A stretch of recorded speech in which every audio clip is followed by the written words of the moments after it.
All right. Good morning, everybody, or good afternoon, whatever.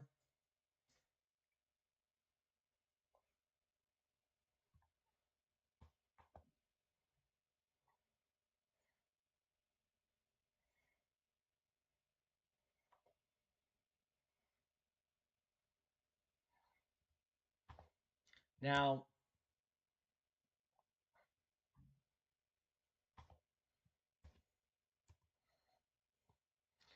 some of you guys are probably wondering what the hell's going on.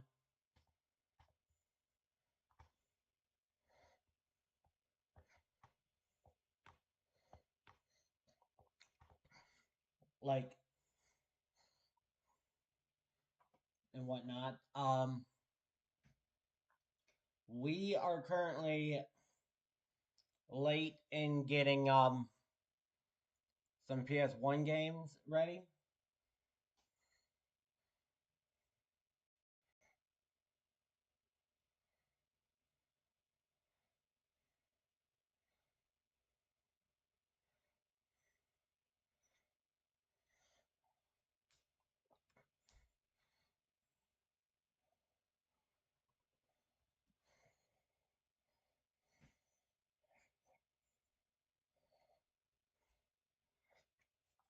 So right now, we are getting games ready. Also, guys, last night my anxiety is like got the worst of me.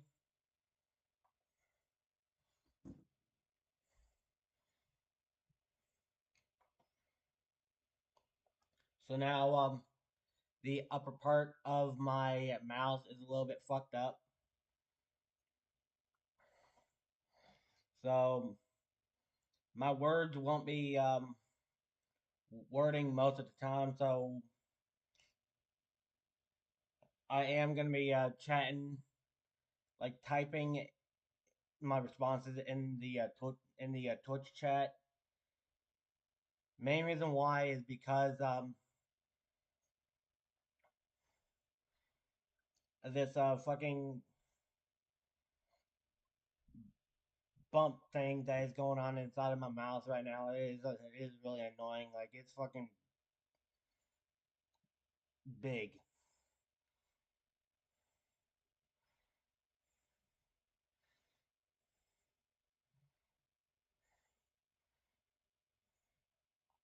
because of anxiety wise and shit.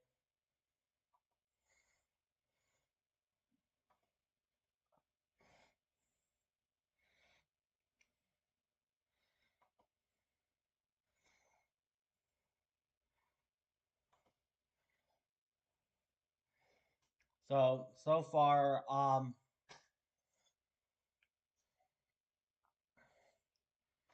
we almost got all the 20 PS1 games ready to be ran.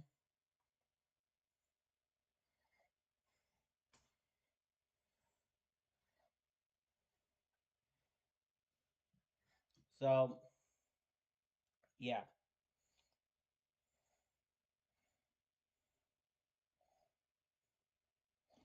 Also, if you guys are wondering how this is gonna go,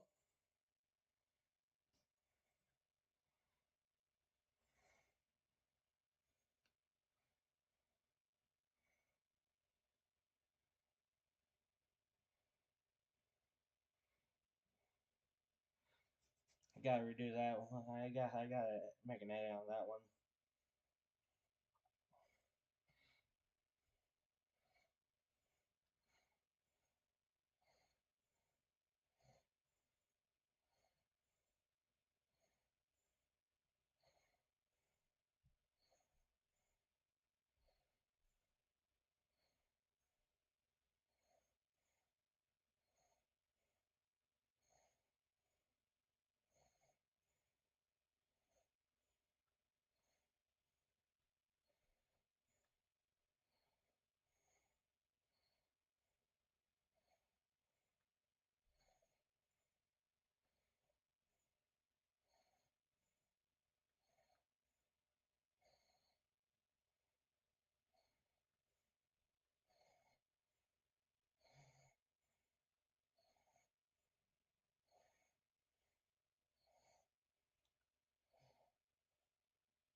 So yeah.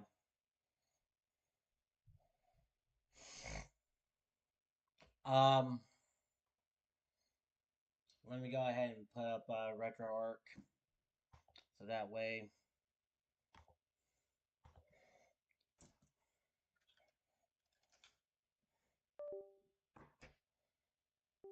Yeah.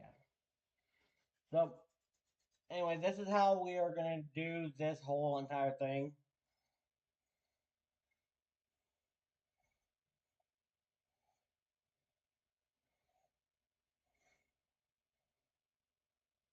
I pop up 4 fucking times.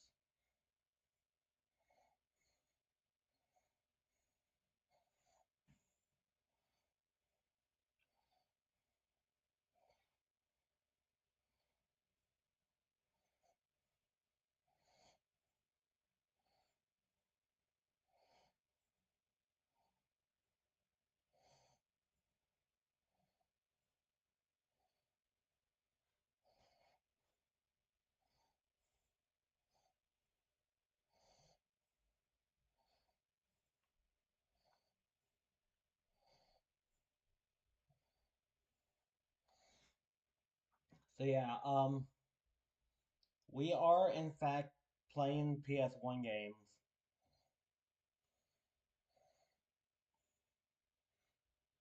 today and tonight. But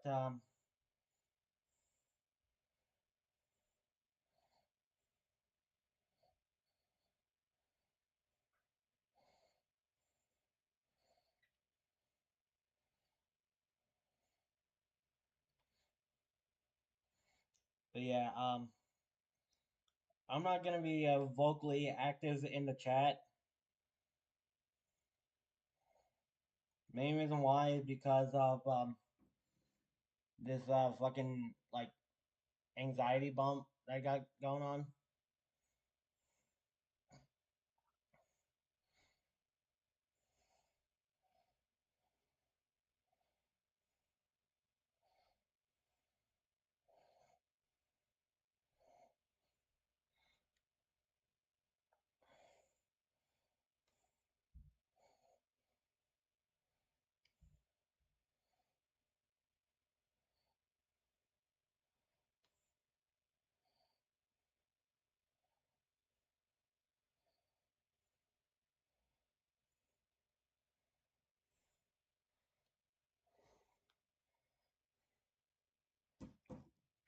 So actually, let me go ahead and then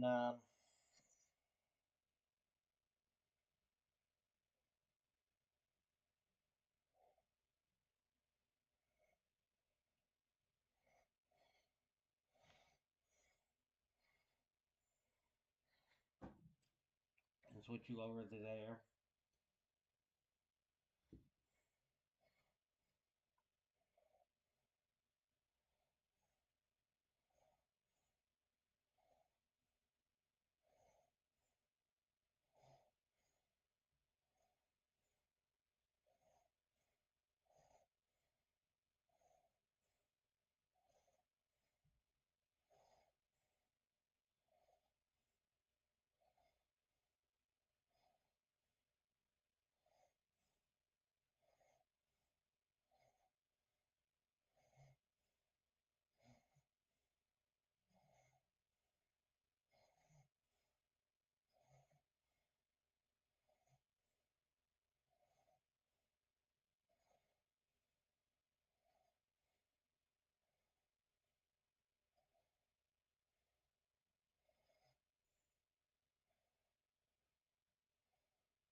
Okay.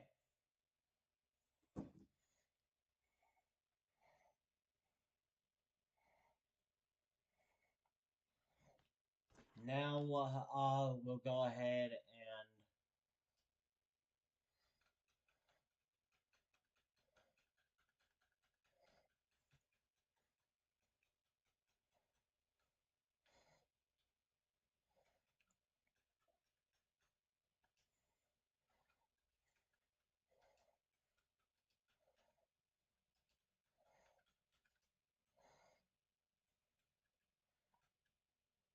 okay. So these are all the PS1 games that I got ready so far. So 1, 2, 3, 4, 5, 6, 7, 8, 9, 10, 11, 12, 13, 14, 15, 16, 17, 18, 19. Wait a minute. Hold up. 1, 2, 3, 4, 5, 6, 7, 8, 9, 10. 1, 2, 3, 4, 5, 6, 7, 8, 9, 10, 11, 12, 13, 14, 15, 16, 17, 18, 19.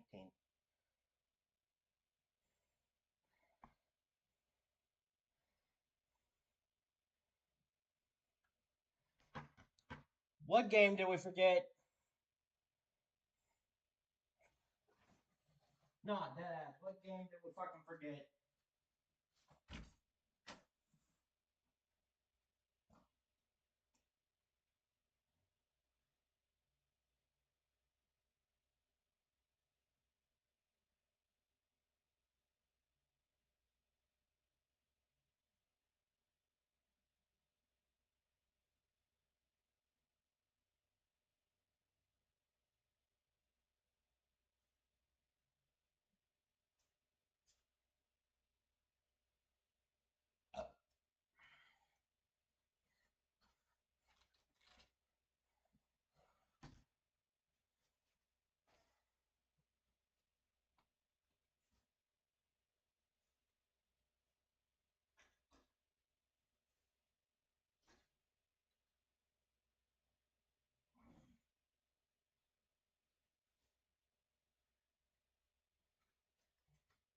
While we're waiting for my phone to quit being a slow ass Ponzi bitch, bring those in here so we can actually get a look. Because I'm fucking curious now.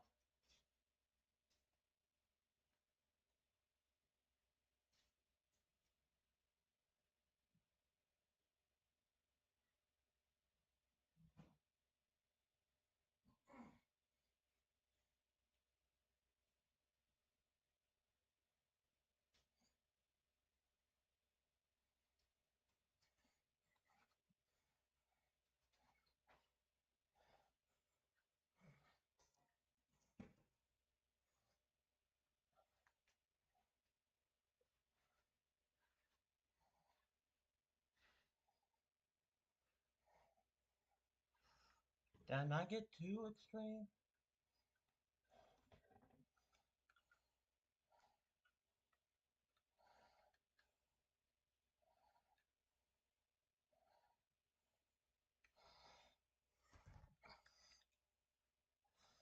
Hold up for a moment.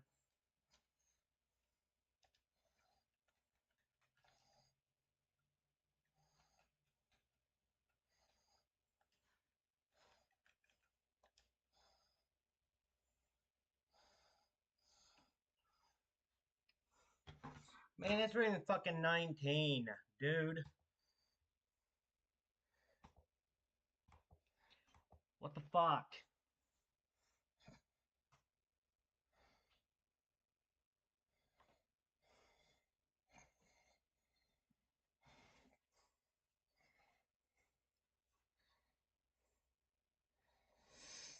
I knew I forgot fucking something.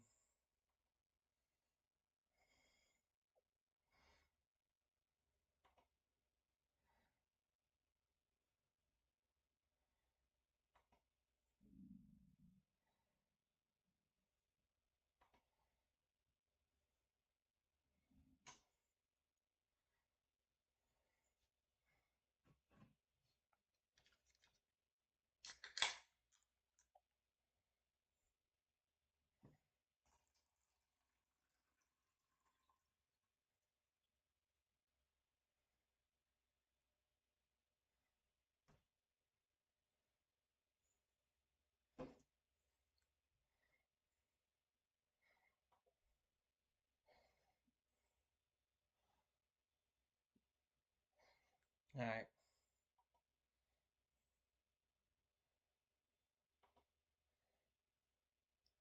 Alright, now we got it. Now I just gotta wait for the damn thing to actually finish freaking scanning.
Alright, so I was doing that shit where it's drying up.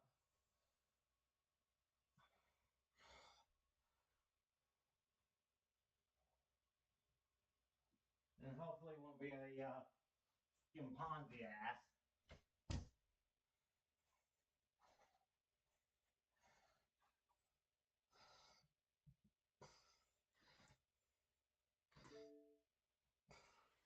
You know what, let's see if we can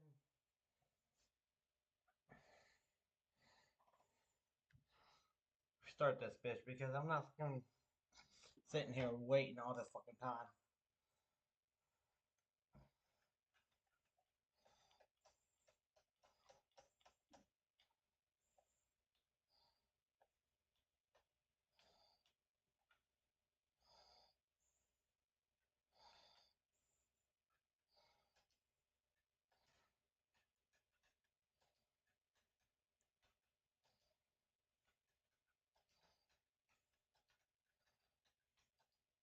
Alright, so let's go ahead.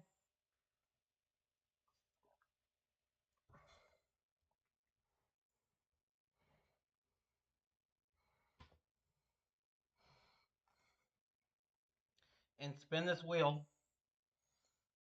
Crap we get.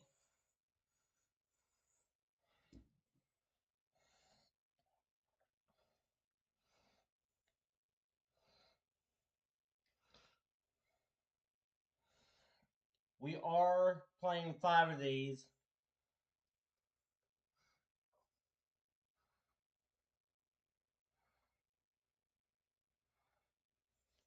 Wow.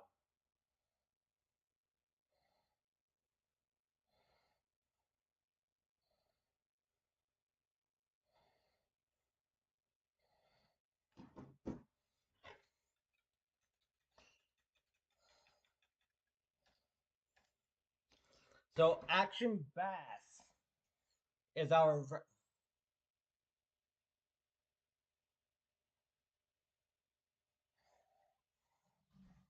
Did we not fucking...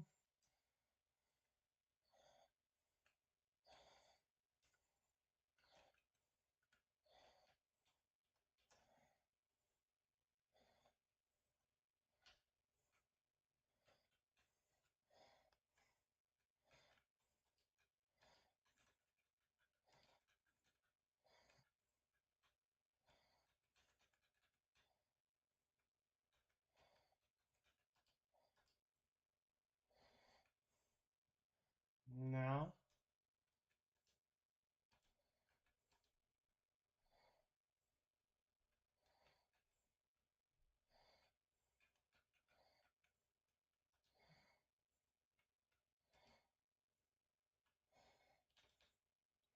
Buddy, could you stop?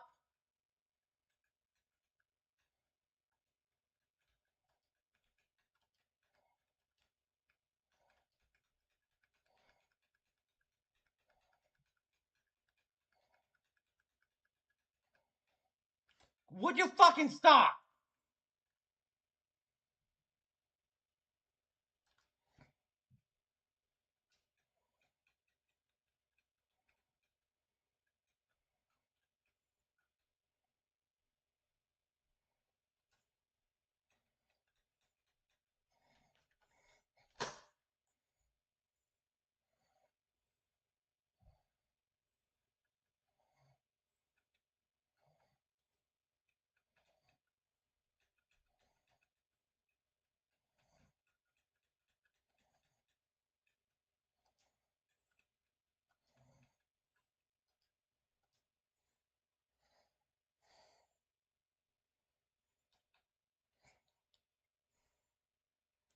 This fucking computer is bad. Like, this computer is making me go...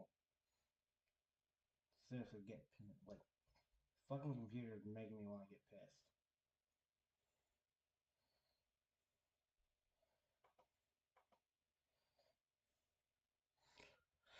Okay, so for some fuck-ass reason,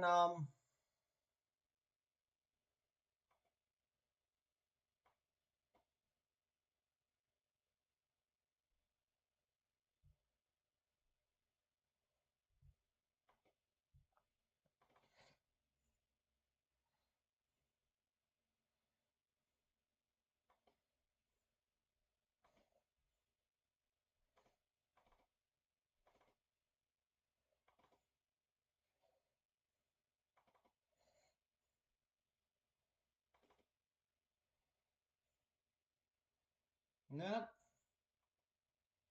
For some reason, it's not fucking letting us.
Alright.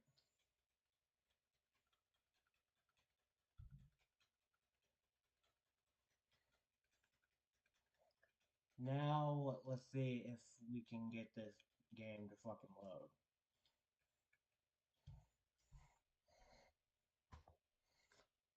What the fuck?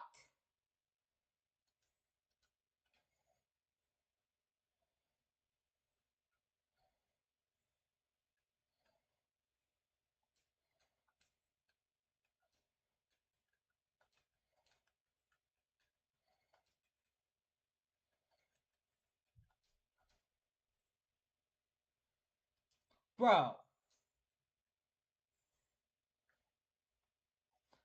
don't you fucking dare.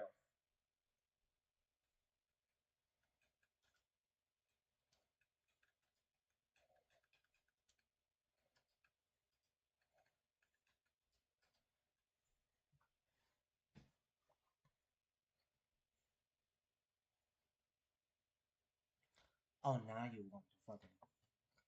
Okay, so yeah, some games can actually run on certain cores. I don't know. I think it's stupid.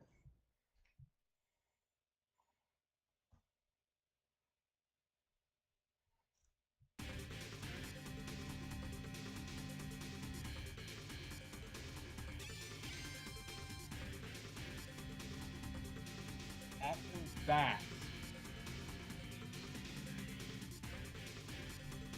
The game's deep.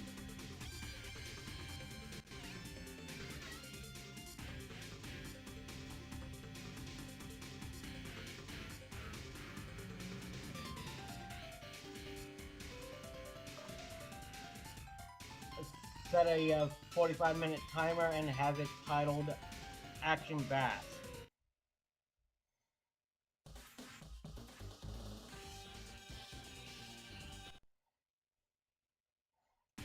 Start. Set a 45-minute timer and have it titled Action Bass.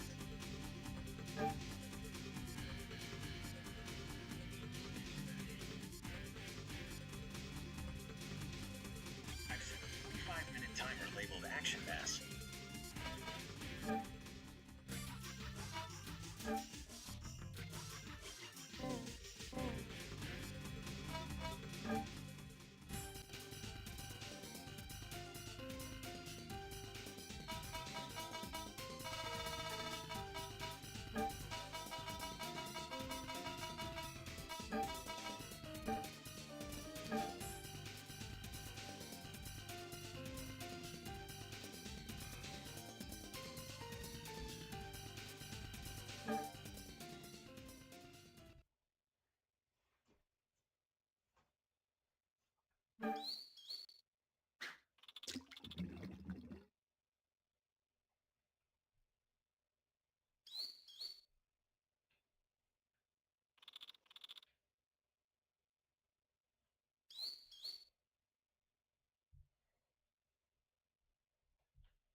Come on, fishy, fishy, fishy.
All right.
That bait sucks.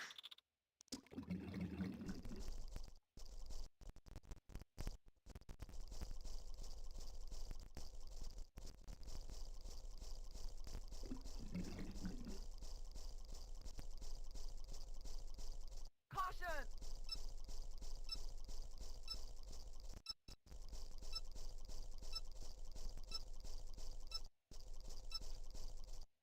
Crap. Still out of fucking rank.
Crap.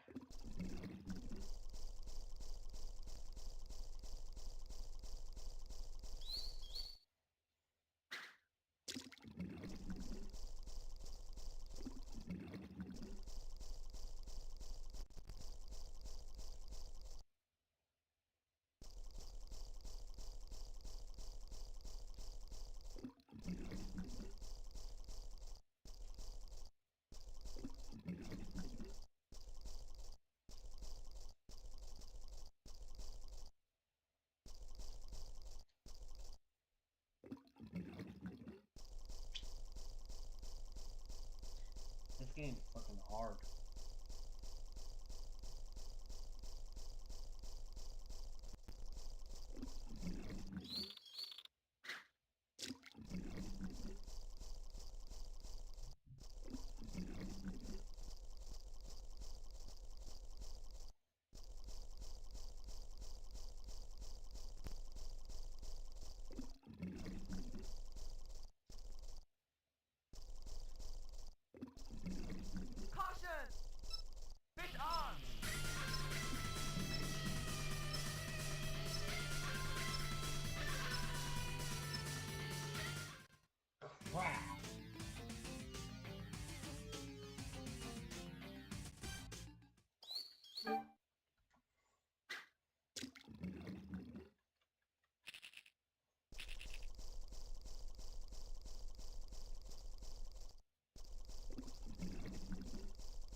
I won't get another fish when the time runs out.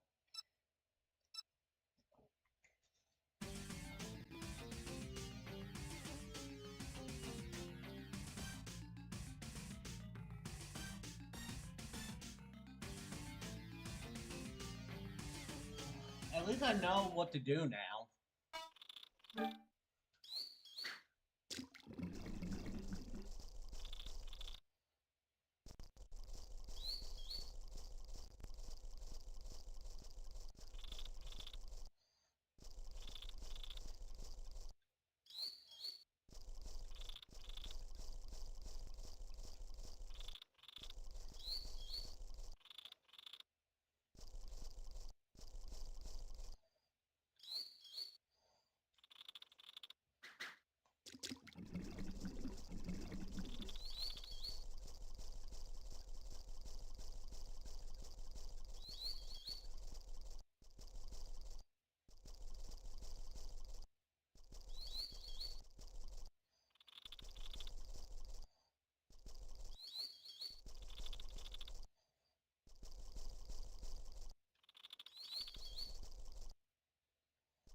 Okay, you are a monster bitch. Nice fight! God damn!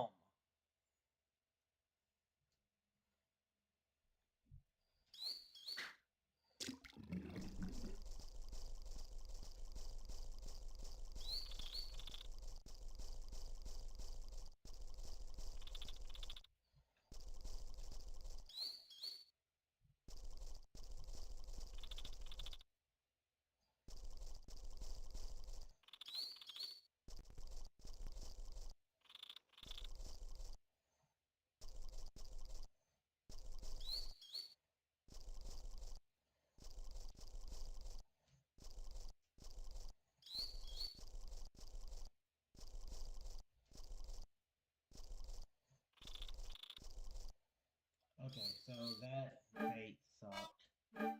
We'll go back to the vibration.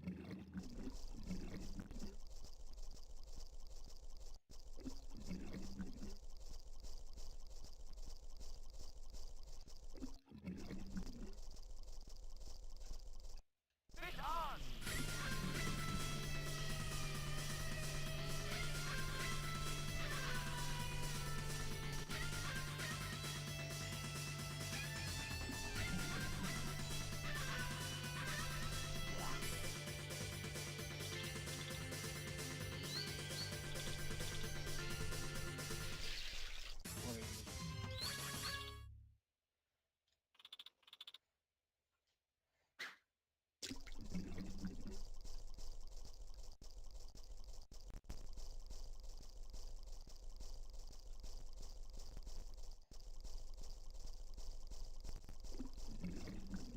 Caution!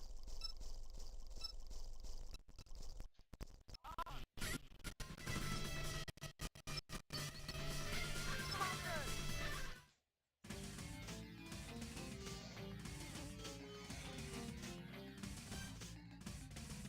This one's fucking ridiculous.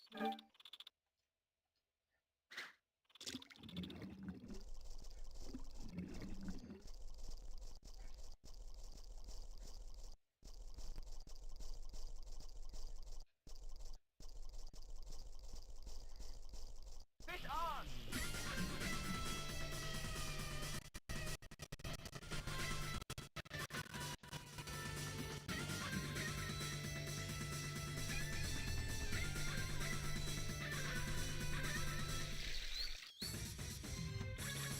Nice fight! How the fuck is that a medium?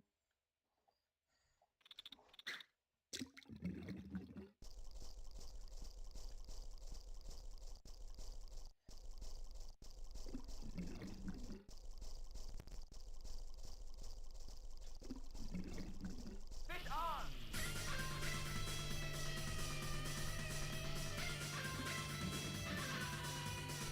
Oh.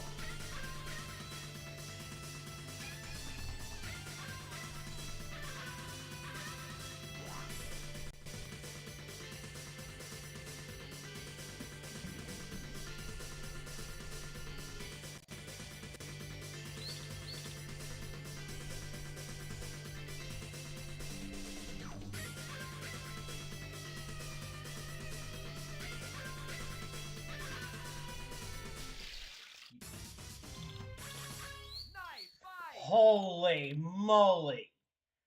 That is one big ass fish.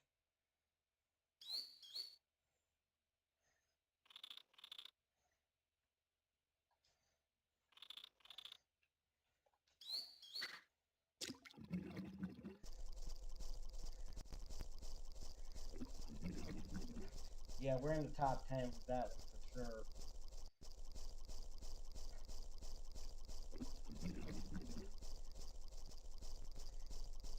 Fish on! Yummy. Yummy. Yummy top. Good fish. Ow. If it's less than 30, release that bitch.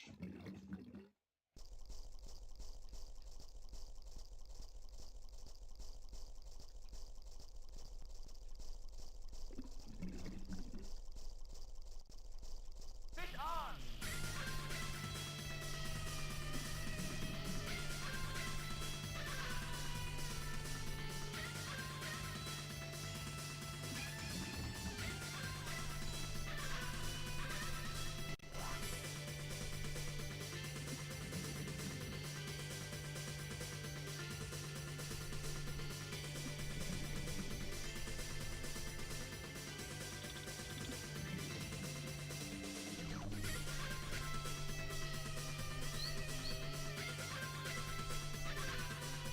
Caution!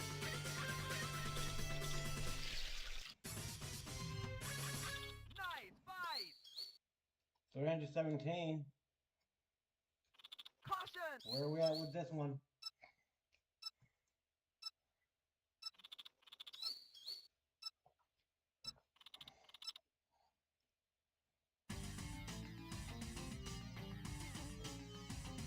Top 5. Are you for real?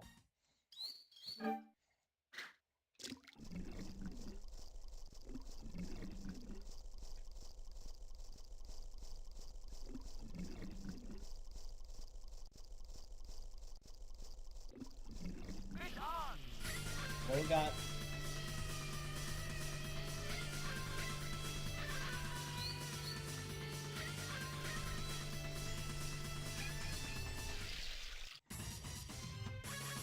Nice fight! 81 ounce.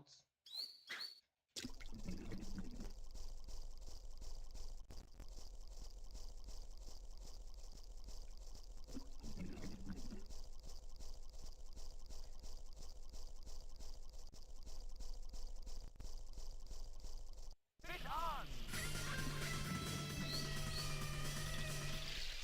What size? Nice fight! Alright.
Oh.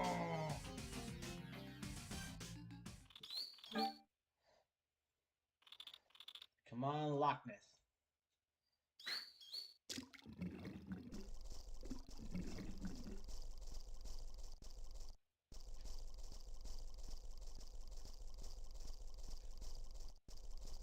Fish on!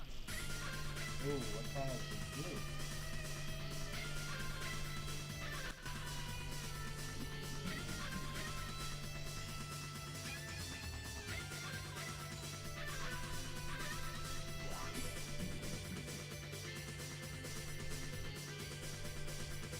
Caution!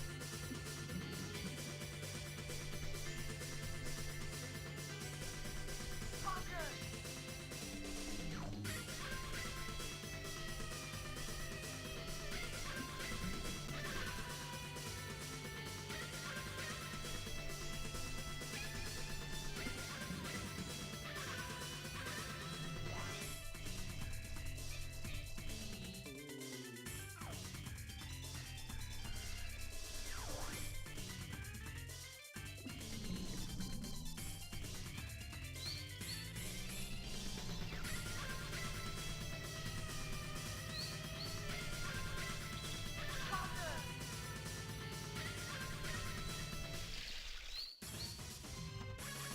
Nice fight!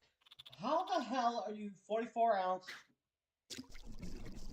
Like, how the hell are you 44 ounces and yet you're acting like a stubborn bitch?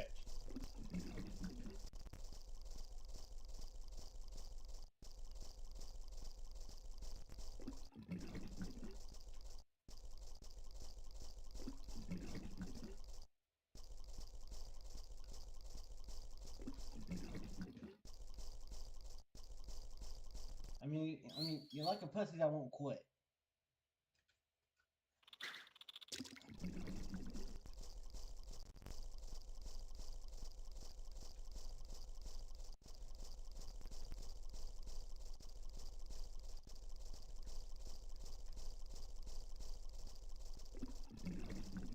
Fish on!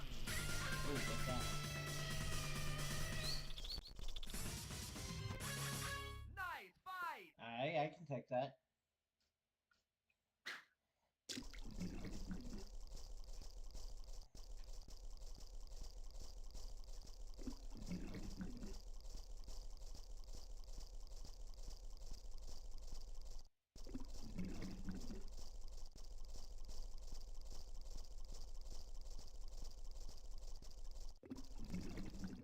Yeah, I think that's a bunch of baloney. Caution!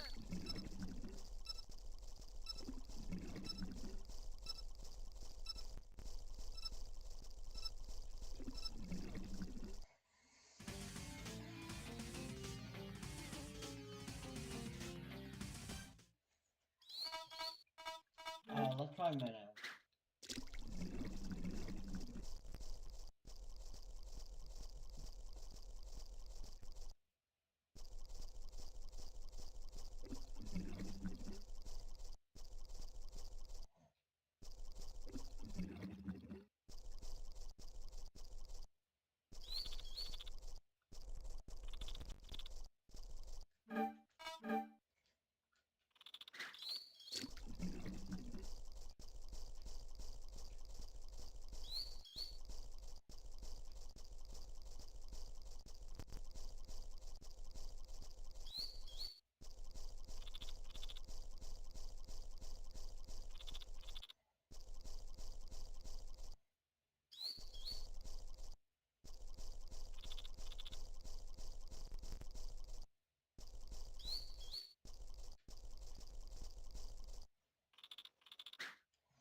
Again, how the fuck are you so small and yet you're acting like a stubborn whore?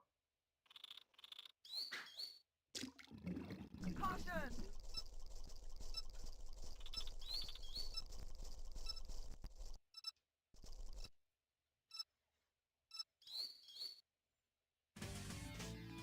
Yeah, there's just no shot of me ever going for top 3 on here.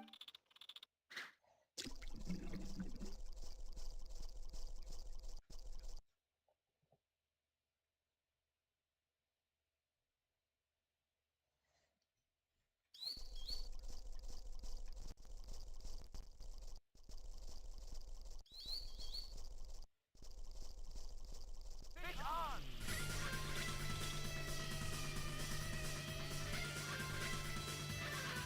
Caution!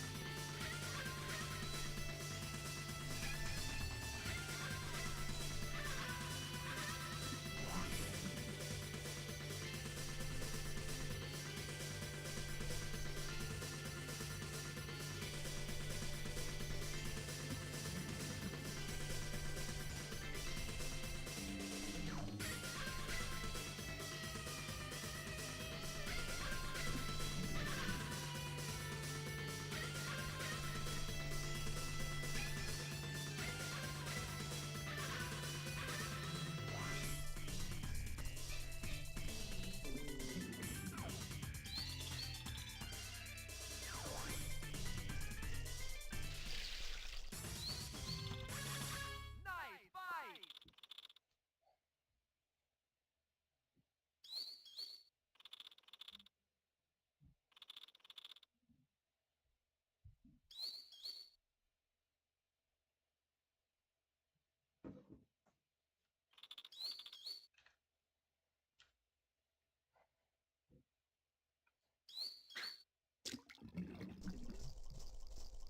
We only got 11 minutes left. We only got 11 minutes left before we have to switch over to another game.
Fish on!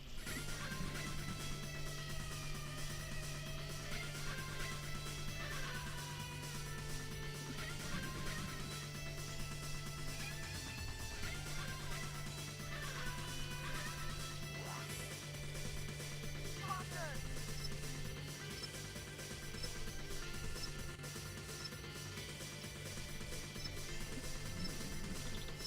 Caution! Ah! I'm restarting from that save state. That is bullshit.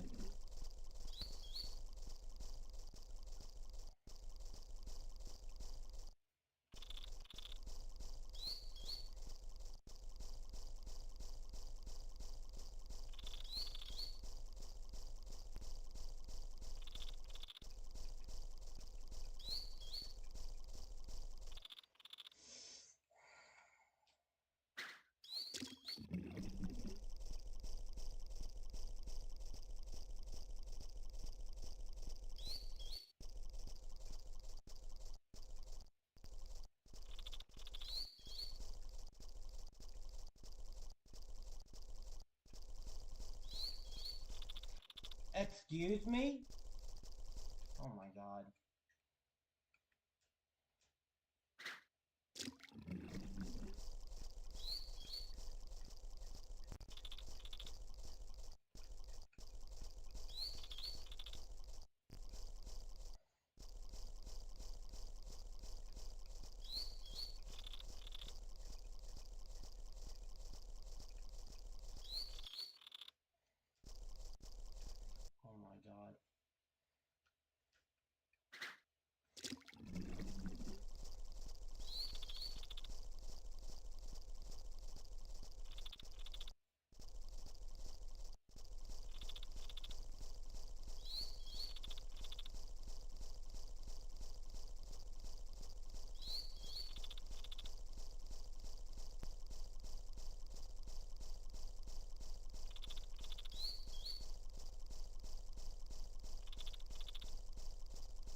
Okay, what the fuck?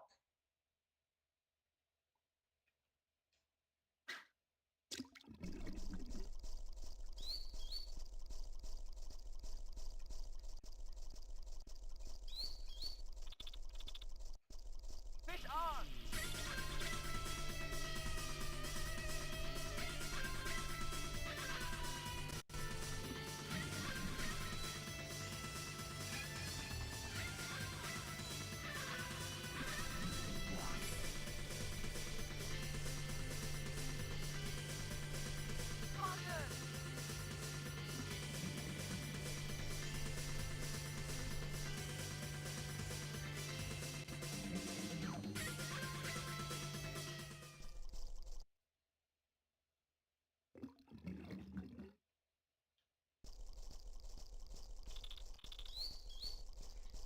I was reeling at you, stupid bitch.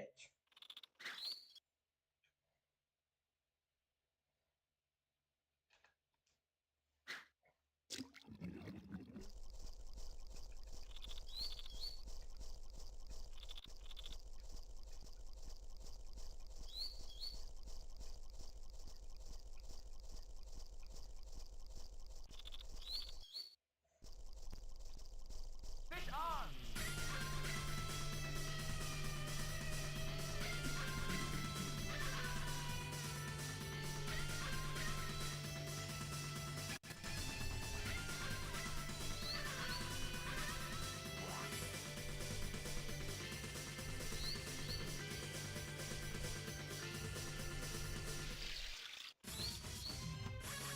Nice fight!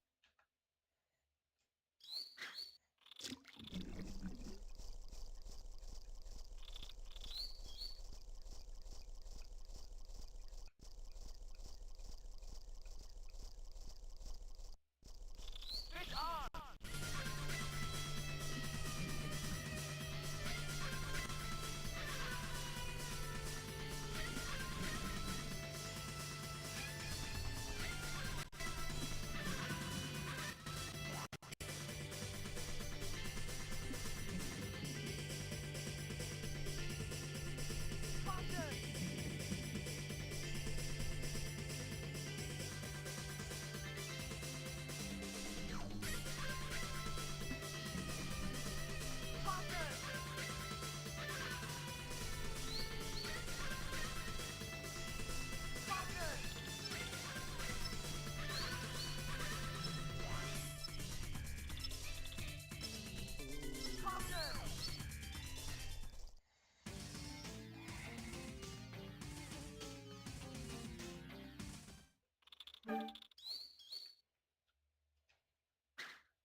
Fish on! Big boy already?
that good enough? Are we in the top 3?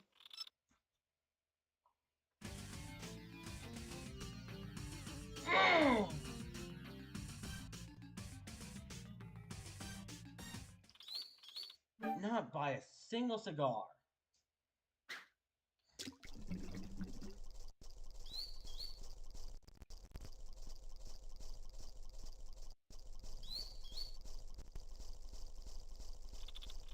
Fish on!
Nice fight!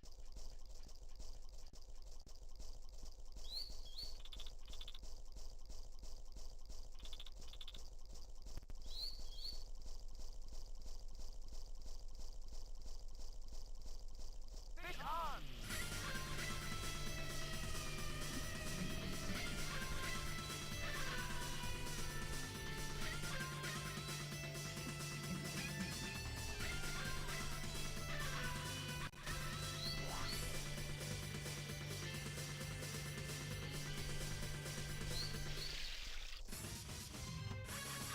Nice fight!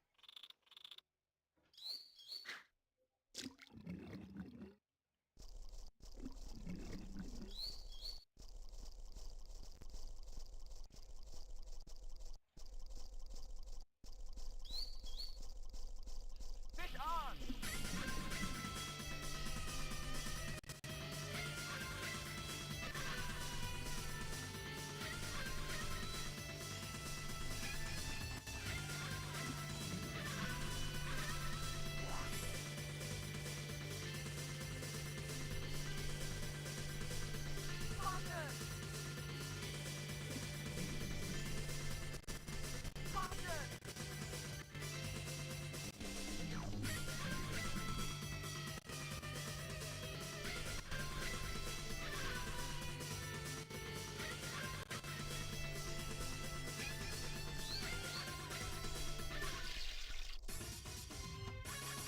Nice fight! Caution!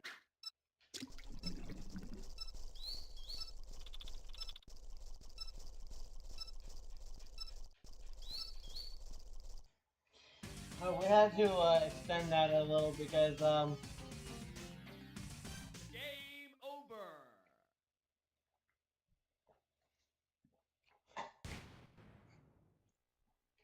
yeah.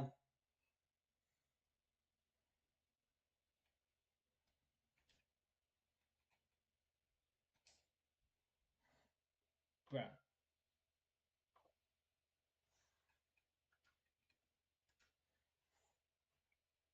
Anyways, let's go ahead and spin.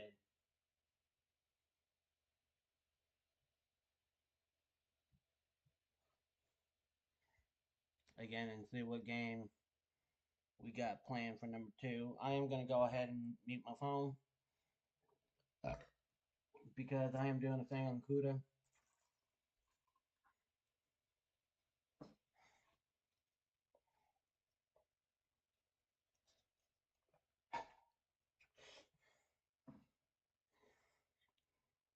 And before we play our next game, I am gonna go to the bathroom.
I swear to God, I cannot wait till Coos gets back from his fucking holiday, so I can tell that man how much of a fucking stalker that he got someone in his fucking community is right now.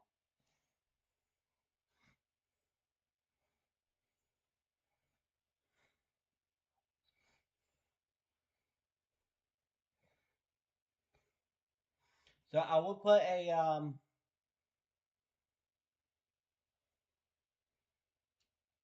trophy emoji over the ones that I played,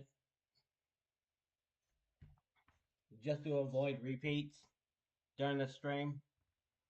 So let's see what our second game is.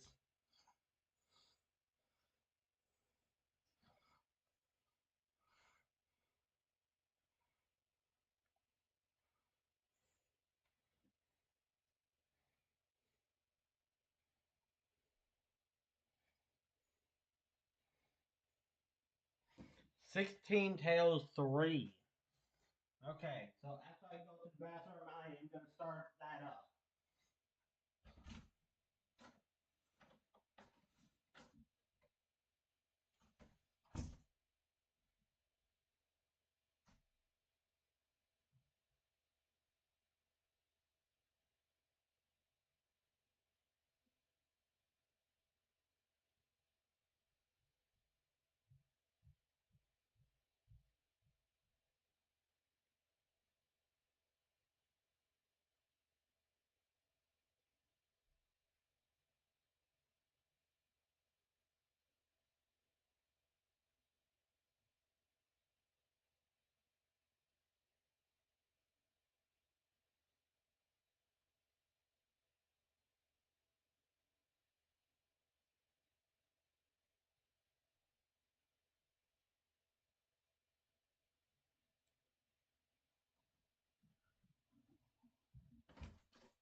All right, so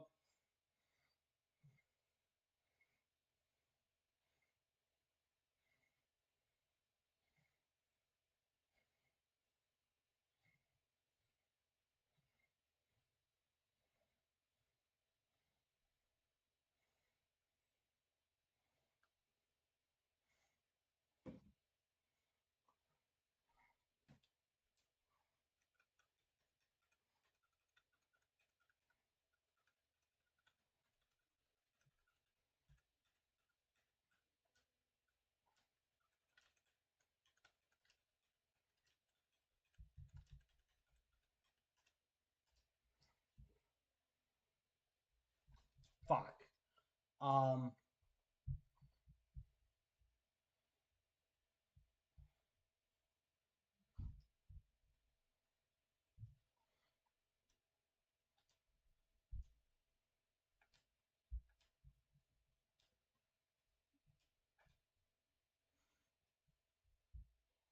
no.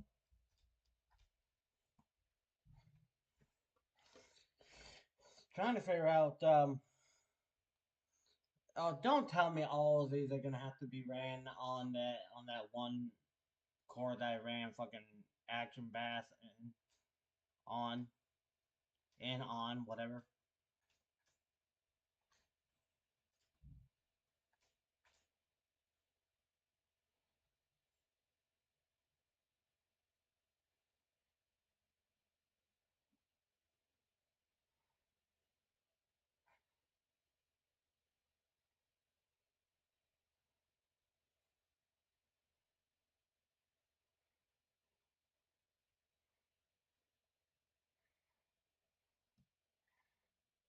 Hmm?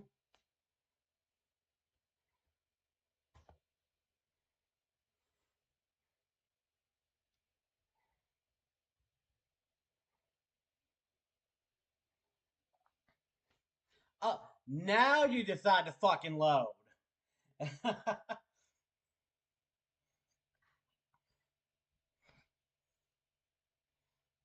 Fucking idiot.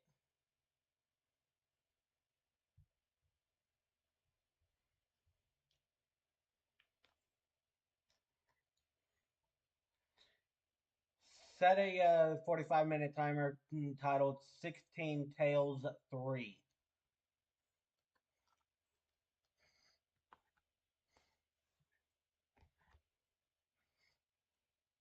2:08 p.m. I've set a 45-minute timer titled 16 Tales 3.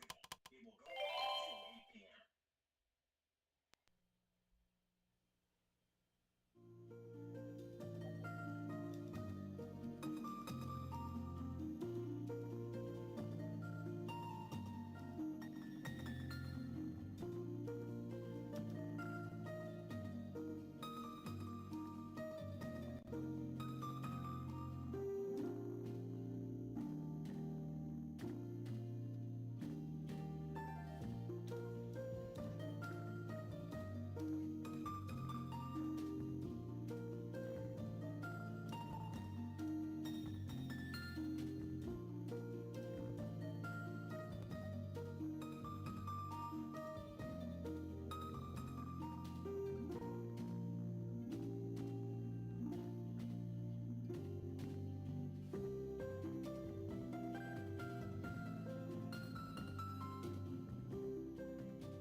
Folk tales are old, simple, and not too hard to remember.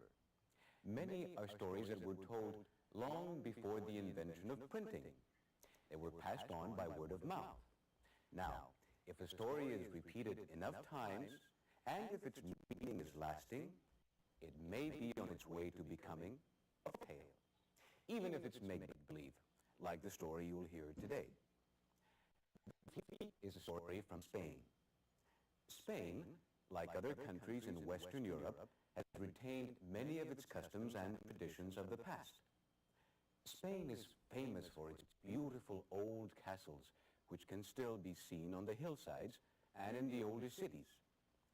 Today, many of the Spanish people live in large cities like Madrid and Barcelona. They live in modern homes and apartments, and life in the city is like life anywhere else. But the country life has not changed as much. Farmers live in small villages and towns and tend their fields much as they did in the days of long ago. The people still have a king. However, he is more like our president than the king in our story. The Flea is a tale that shows that people are very much alike all over the world because we like to laugh at ourselves and at others. We cook up explanations for things we don't really understand, and sometimes we just make talk about our everyday lives. Y ahora, escuchemos. Listen to the tale of the Flea. Is there going to be any gameplay to this, or are we just going to sit here and listen to this guy talk? Había una vez un rey en España. There was once a king of Spain who loved riddles. It just delighted him to ask one that no one could answer. So, of course, he spent many hours thinking of new riddles. One day, as the king was being dressed by his servants, a flea jumped from one of the pages to the king.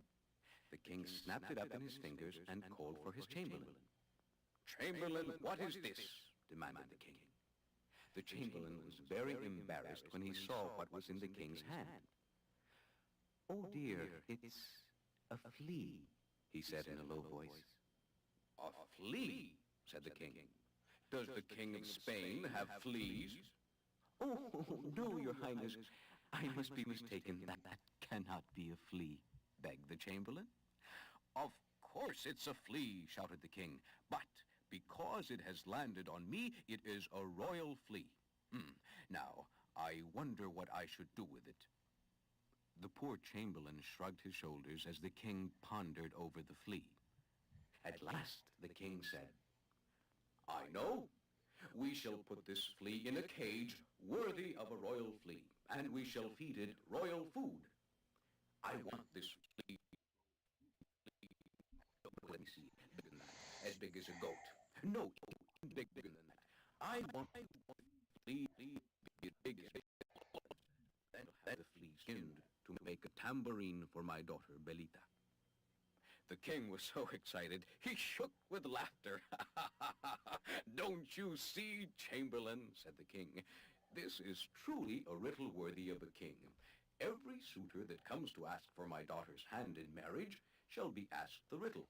The one who answers it correctly shall marry my daughter. And I think I shall name this flea Felipa." The chamberlain looked at the little flea and wondered to himself if the king had gone mad. Every day for the next 6 months, the king visited Felipa to check on her progress. Well, at the end of the first month, the flea was as big as a mouse, and the following month, as big as a cat. By the 6th month, she was as big as a goat, and the king could wait no longer. He ordered that the flea's skin be made into a tambourine. Then he had the royal dance instructor teach Belita to dance with her tambourine, and the king composed a riddle. It went like this. "Belita, Felipa, they look so well together. Belita, Felipa, if you can only answer whether. What animal is Felipa? What animal is Felipa? If you can tell about Felipa, you then can marry Belita." Well, soon the king grew tired of this business, since no one could answer the riddle. Every day more young men arrived to waste his time. So the king commanded that any suitor who could not guess the riddle would have his head cut off. Of course, all of the suitors disappeared. Belita, it seemed, was destined to live the rest of her days as an old maid. At this time, far away in the Castilian hills, there lived a shepherd. He was young and handsome, but he was poor as the poorest beggar in all of Spain. One day, the shepherd thought to himself, "I have nothing to lose. Perhaps I should try to answer the riddle." So he said goodbye to his mother and his brother. His mother gave him a small pouch filled with cheese, and his brother gave him a walking staff. And then they sent him on his way. Well, the shepherd had not gone far when he heard a tiny voice shout, "Stop! Stop!" The shepherd stopped and looked around, and there on the ground was a small black ant. "Thank you for not stepping on me," said the ant. "I am very grateful." The shepherd told the ant he was on his way to the king's palace, and the ant immediately said, "Please take me with you. I have always wanted to see the king's palace." "But I can't carry you," said the shepherd. "How about your pouch?" said the ant. "I have cheese in my pouch," answered the shepherd, "and you would get it all dirty." "Oh, but I'll wipe my feet," said the ant, "and I promise not to step on your cheese." So the shepherd put the ant in his pouch and walked on. He walked all day, and in the evening he slept by a small stream. In the morning, when he awoke, he heard a small voice calling, "Help! Help!" The shepherd looked around, and in the stream in front of him, he saw a mouse thrashing about in the water. He reached into the water with his staff and saved the mouse. Thank you for saving my life," said the mouse. "How can I repay you?" "There's no Is need there to thank any... me," said the shepherd. "I'm on my way to the king's palace to try and answer the riddle. If I shall be rich." Is there any sort of fucking gameplay to this? Or is this the gameplay?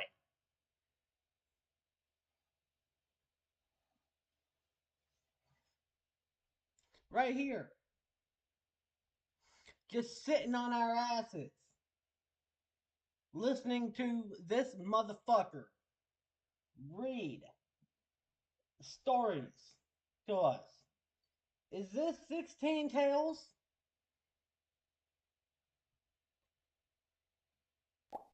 "Well then," said Because honestly, to me, it's more like frickin' 16 frickin' sleeper dragons. the mouse. "Can you take me with you to the How palace?" long is this? "But I have no place to hide you," replied the shepherd. "You have a pouch," said the mouse. "But I have my breakfast inside the pouch. There is not enough room for you too." "If you ate your breakfast now, there would be plenty of room," begged the mouse. It was true, and the shepherd was hungry. So he took out the cheese and gave a small piece to the mouse and a smaller piece to the ant. And after they ate, they continued on their way. When the shepherd arrived at the palace, Got a he point. became frightened. So he sat under a tree to try to regain his courage. "What's wrong?" asked the mouse. "The thought of losing my head is not very pleasant," said the shepherd. "Come on, we will help you," said the mouse. So the shepherd went up the palace stairs and said he had come to answer the riddle. When he saw the shepherd, the chamberlain gasped. "It's not too late to turn back," he said. But the shepherd was determined and was finally presented to the king. The king took in the sad sight of the poor shepherd and said, "A shepherd's life is better than no life at all." But the shepherd insisted on answering the riddle. So Belita danced, and the king repeated his riddle. "What animal is Felipa? What animal is Felipa?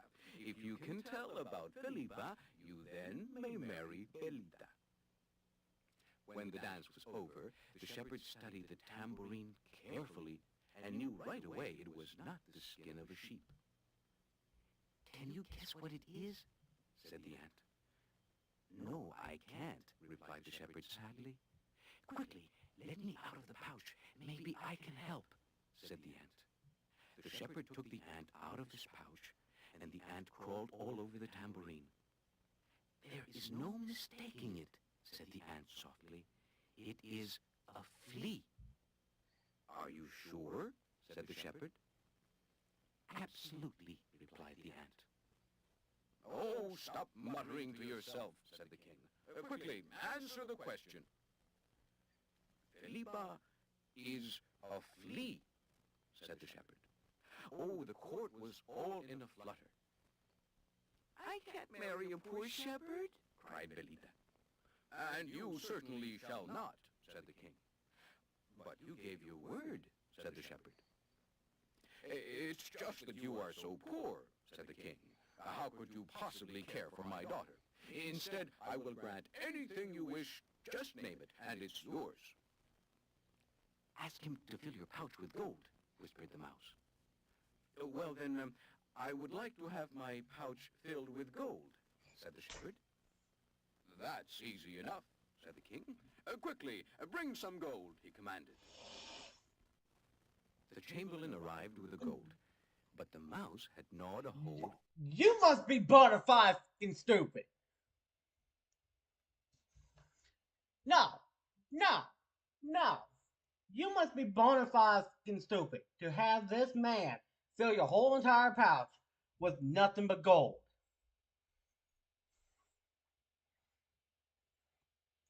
After all you fucking carried was the piece of fucking cheese, a stanky ass ant, and a stanky ass half like 4-footed crawling around home intruder that calls himself a mouse.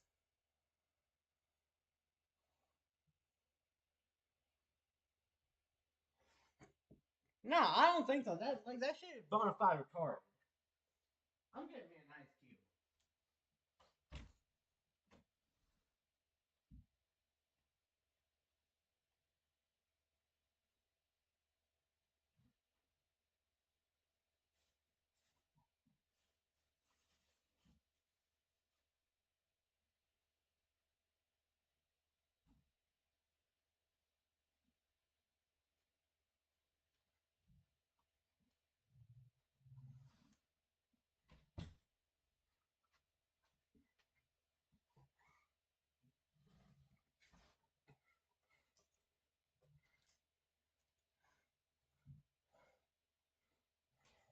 The bottom of the pouch, and the gold poured right through.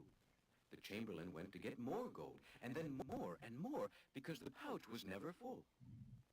Finally, the shepherd said, "Enough. Now I am a rich man. I can support your daughter in any manner she wishes."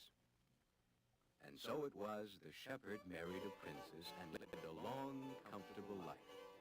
The mouse and the ant lived happily too, for the shepherd never forgot how they had helped him.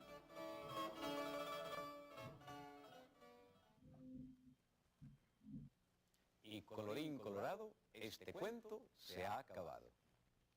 The Spanish people have a special love for friendly animals. Among their favorites are two who appeared in this story, La Hormiguita, the little ant, and El Ratón, the mouse. Now, a make-believe story like The Flea is a fairy tale. But other animal stories which teach people how to live are called fables. Read and enjoy folk tales from Spain and from all over the world.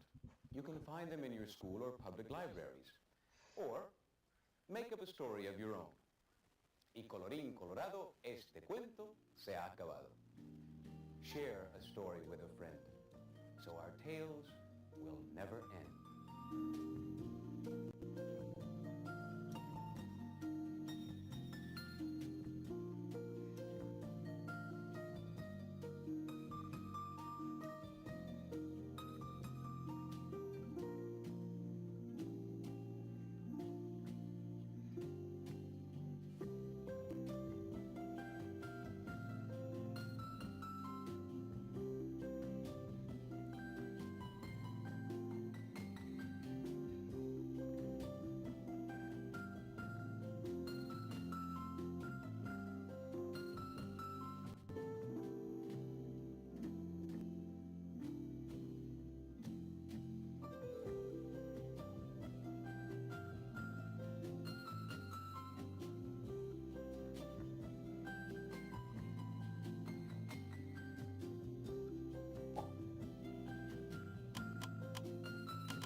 The preceding program was funded in part by a grant from the Corporation for Public Broadcasting.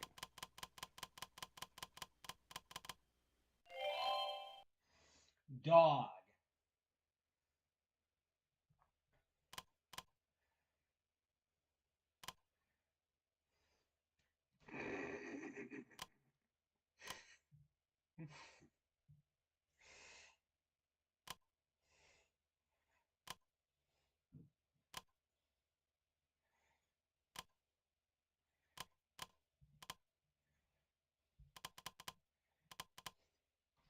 Alright, fine. We'll do another one. The Lazy Fox is a story from Argentina that tells about the deceitful fox who tries to outwit the clever and hard-working armadillo. The second story, Señor Coyote and Señor Fox, comes from northern Mexico and tells how clever Coyote tries to get the best of Señor Fox.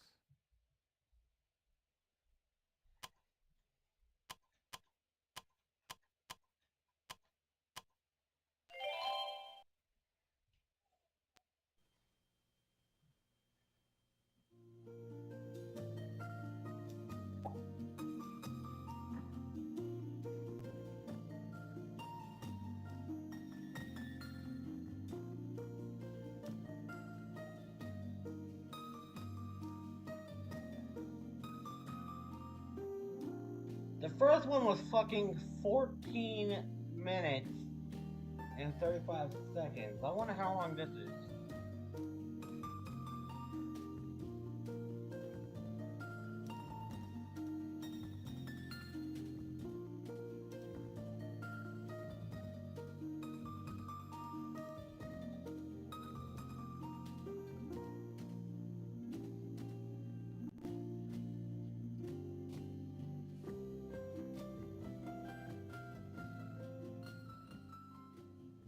Today you will hear two stories.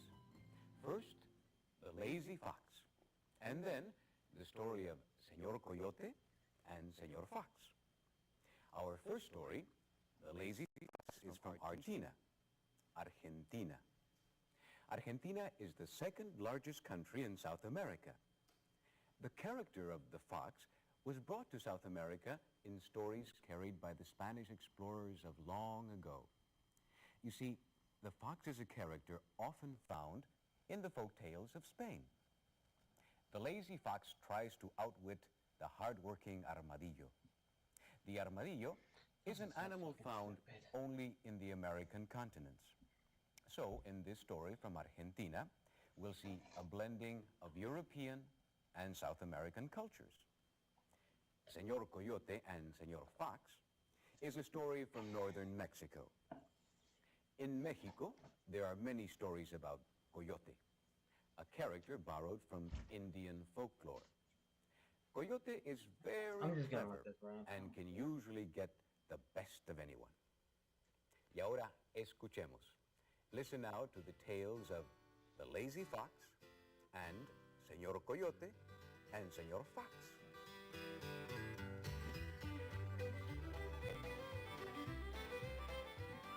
Once there was a fox who was very well known for the tricks he played on everyone. This fox owned a farm, but he never did any work on it. He would lie around all day long in the coolest shade. One day he looked out at his field and wondered how he could get someone to plant and harvest it for him.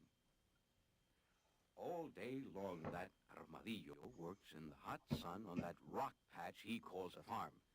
Why, it should be easy to talk someone so stupid into doing all my work for me. At the end of the harvest, I'll even give him a share, but just a small one. The fox hurried over to the armadillo's farm and found him working in the field. "Ah, good morning, Armadillo. How is it going?" called the fox. The armadillo looked up and said, "Not very well. You know, this land is so rocky, I have to be very careful or I'll break my plow." "Well," said the fox, "I think I can help you." "Me?" said the armadillo. "How can you help me?" "You know, I have a very nice piece of land. If you would only plant it for me, I would ask for only a small share in payment."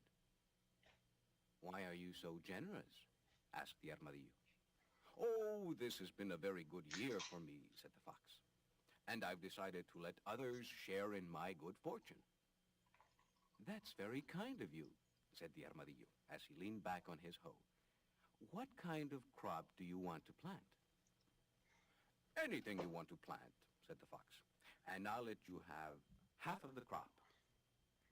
"Half?" said the armadillo. "Better yet, I'll let you have anything that grows above the ground, and I'll keep what grows below the ground." Now, the fox knew the armadillo. How in the absolute world of So he just fuck does that assumed- work? Like, no. No, no, no, no, no. How the fuck? You're keeping the fucking seed. That's what you're saying. You're keeping the seed, you're keeping the dirt, you're keeping the roots. That's what the fuck you're saying. And you're giving what grows above the ground to the frickin' armadillo.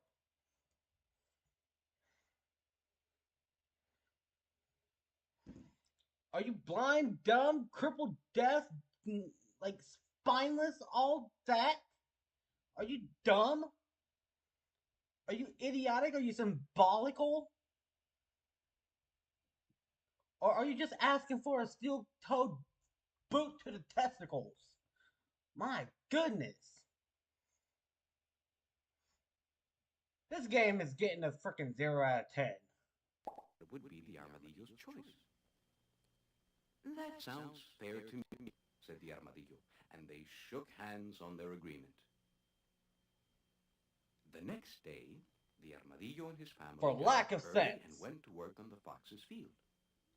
When the fox finally got around to checking on their work, it was nearly sunset. "How is it going?" shouted the fox. "We're almost through planting," answered the armadillo. "But it looks like rain, so we'd better hurry and finish up today." The fox looked up and saw the clouds gathering, so he hurried away without asking what it was they were planting. Well, the crop grew and grew, and at last it was time to harvest the crop. They arrived early in the morning, and by noon they had harvested a fine crop of wheat. Well, the fox didn't get up until midday, so when he went out to the field to collect his share, all that remained was the shriveled, tasteless roots. Oh, the fox was furious. He raced right over to the Armadillo's house. And when he got there, he found the family eating bread. "There's been a terrible mistake," said the fox. "What's the problem?" said the Armadillo. "Didn't we keep our part of the agreement?" "Yes, of course you did, but I thought..." The fox was going to say he thought they were going to plant potatoes, but he didn't. Instead, he said shrewdly, "I thought you liked roots." "I do," said the Armadillo. "Well, next season I want everything that grows above the ground," said the fox. "That sounds fair to me," answered the Armadillo. The fox went away with his stomach grumbling. He had This guy's an planned to idiot. trick the Armadillo out of the entire harvest. Homeboy's a and fucking he had idiot. nothing to eat. Again, the next season, the Armadillos diligently worked the field. The fox didn't bother to show up until the day of the harvest, and on that day, he didn't arrive until noon. By then, the Armadillos were on their way home, and all that was left were the tops of the potato plants the Armadillo had planted. "Come back," hollered the fox. "I think you're trying to trick me." "But that's what we agreed, isn't it?" replied the Armadillo. "You never think of me when you plant," said the fox. "Next season, I want the tops as well as what grows under the soil. You can have all that grows in the middle." "Well, I don't know," said the Armadillo. "I think it's only fair. I didn't get any of the first two crops," demanded the fox. The Armadillo was silent for a moment and then said, "All I right, swear, if this one's over I for think it's 14 fair, too." minutes, I am gonna flip. And the fox went away with his stomach grumbling again. He looked at his shadow and thought, "Oh, how thin I'm getting." But this time he felt certain there was no way the Armadillo could get any of the crop, and at least that made him feel a little better. The next harvest, the fox arrived early in the morning to find the Armadillo had planted corn. The crop was large, and the ears were especially succulent. But they grew right in the middle of the plant. "You have tricked me again," said the fox. "How could that be?" said the Armadillo. "We gave you just what you asked for." The hungry fox watched the Armadillo haul away the corn harvest. "That's the last time I'm going to let you use my fields," he shouted. The Armadillo didn't say anything. He just walked away slowly, because not only was the crop heavy, but he had put on a lot of weight over the last 3 seasons. Now, on another day, in a desert not too far away, the coyote was looking for something to eat. He saw a large mesa in the distance, and he thought he might find a small animal sleeping in the shade of the cliff. When he arrived by the edge of this great cliff, he began looking around. But instead of the tasty little animal, he found his old enemy, the fox, sleeping as usual. "Aha! Here's my chance to get that fox," thought the coyote. The fox, however, never sleeps like other animals. He sleeps with one eye open. So, when he saw his enemy, the coyote, sneaking up on him, the fox jumped to his feet and began pushing hard against the rock cliff. "Help me!" he shouted at the coyote. "Please help me, or this cliff will fall on us and kill us both." The coyote was a bit confused. He looked at the fox, straining and pushing against the rock cliff like his life depended on it. "See for yourself," said the fox. "The cliff is falling." The coyote looked up to the top of the cliff, and sure enough, it looked as if it were going to fall over on him. He jumped to the cliff wall next to the fox and began pushing with all his might. "Phew, that certainly was close," said the fox. "I'd certainly be dead if you hadn't come along."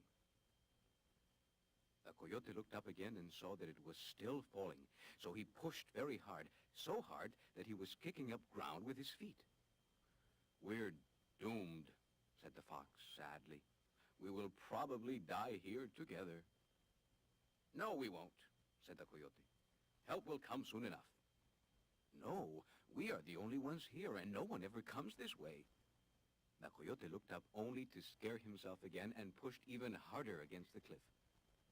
I've got an idea, perked up the fox. There may be a way out of this. What's that? Grunted the coyote. I'll go get help, and you stay here and hold up this cliff, said the fox.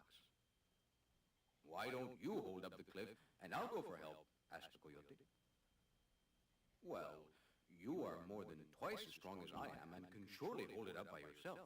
I'll be back in just a few minutes. All right, replied the coyote, but hurry. Push harder, harder, called the fox as he ran away.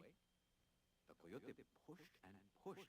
His arms and legs hurt so badly he thought they would break. A few minutes became Yeah, an hour became two. That damn coyote got Coyote pushed tricked. so hard he began to I'm dig a gone. hole in the ground with his feet. The day passed, the sun set, night came. Oh, it was cold and Trick dark. that fucking Coyote Yodi. shivered and called out for the fox, but the fox didn't come. When the sun finally rose, he was so tired he was quivering. I can't last much longer, he gasped. Tears were rolling down his face. This is the end, he thought. I might as well try to make a run for it, because if I stay, I will die anyway. He gave one last shove, and with all the strength he had left, he ran away from the cliff. When he looked back, he saw the mesa still standing. He blinked. He rubbed his eyes. It wasn't going to fall. Not now, not in 100 years. He had been tricked. The fox was nowhere to be found. He was napping in some dark, cool place far away.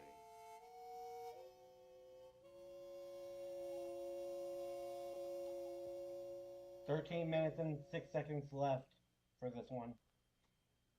Y colorín colorado, este cuento se ha acabado. These are just two stories which have been translated from Spanish. There are hundreds of others.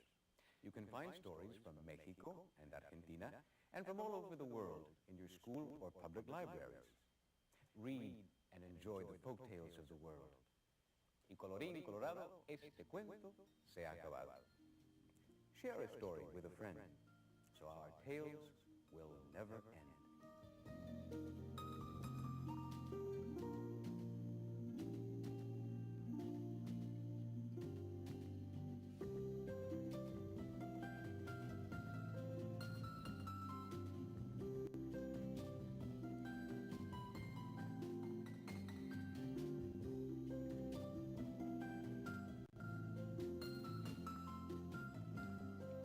Something tells me that this one is also 14 minutes, 35 seconds long.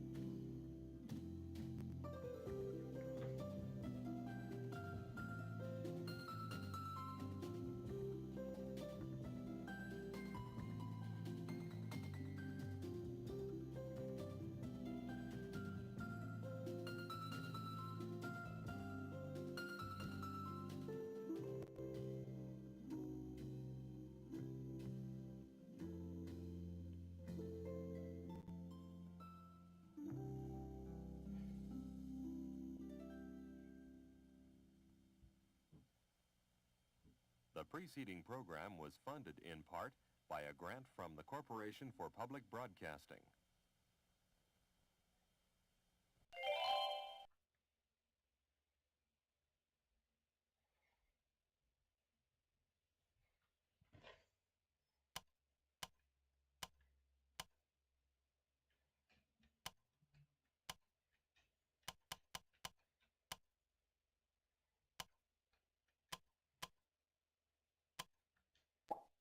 The Lazy Fox is a story from Argentina that tells about the deceitful fox who tries to outwit the clever and hard-working armadillo. The second story, Señor Coyote and Señor Fox, comes from northern Mexico and tells how clever Coyote tries to get the best of Señor Fox. The tale of the magic boy, Depostone, was told by the Indians who built their cities in the valleys of ancient Mexico. It is a magical story of the child of a god and the good deeds he did for his village. Screw it, let's do it.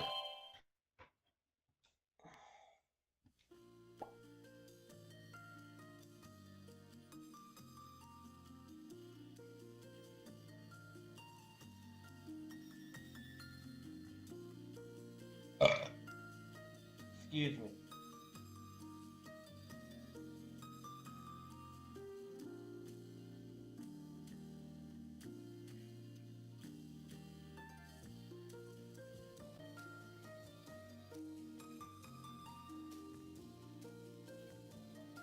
Oh, we get a different one.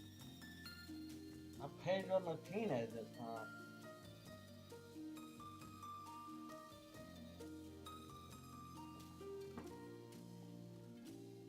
Today's story, the tale of the magic boy Tepoztlán, was told by the Indians who built their cities in the valleys of ancient Mexico. In Mexico, there are two huge mountain ranges, the Sierra Madre Occidental and the Sierra Madre Oriental. It was here that the Azteca, the Mixteca, the Tolteca, and other Indians built their magnificent cities, all of stone.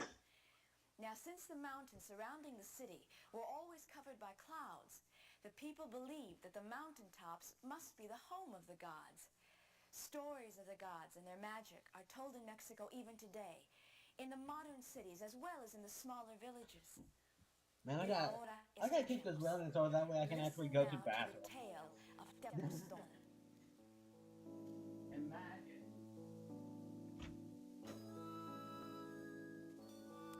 A long, long time ago, before anyone who is alive today can remember, there lived a little boy named Tepoztlán.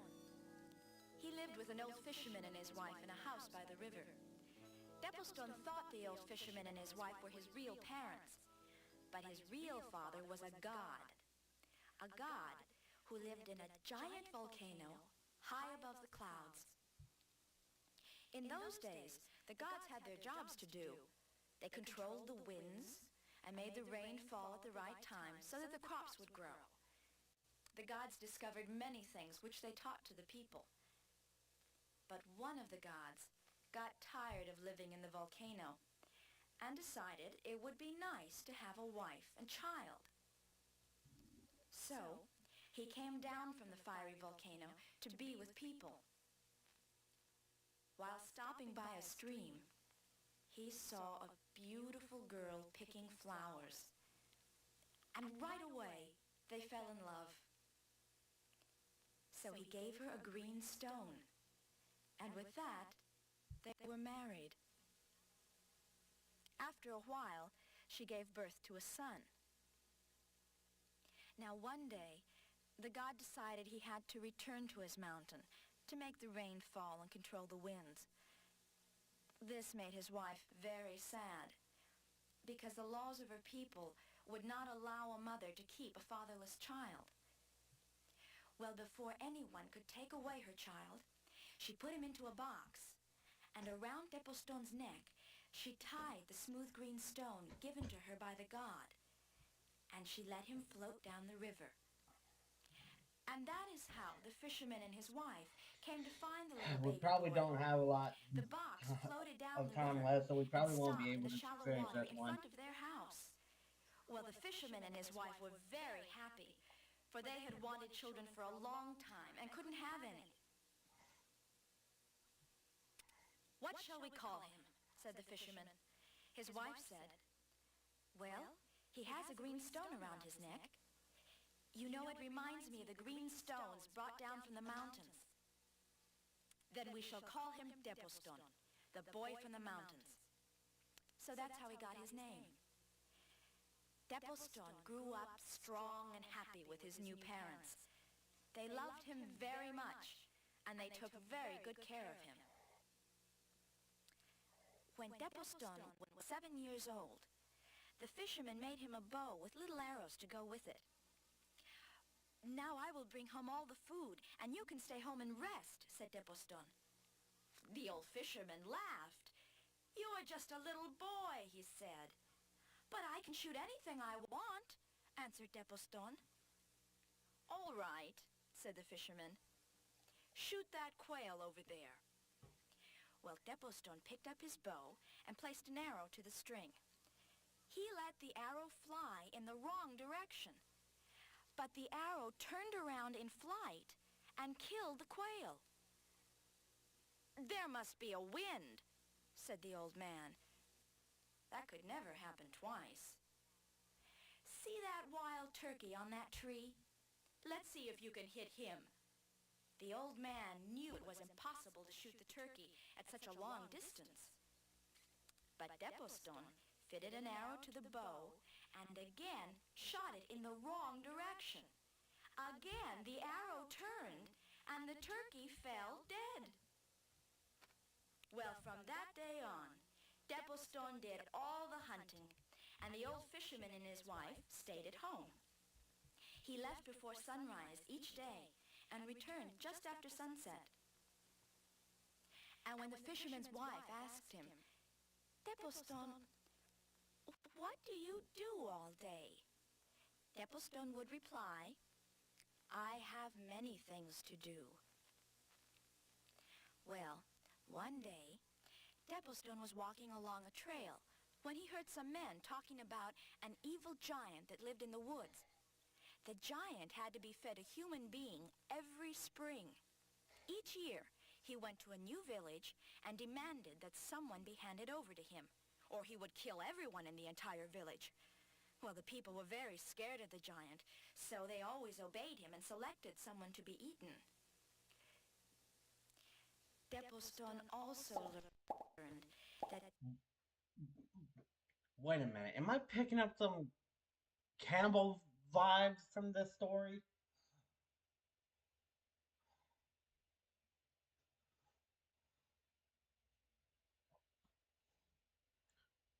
Who made this game? I'm fucking curious now.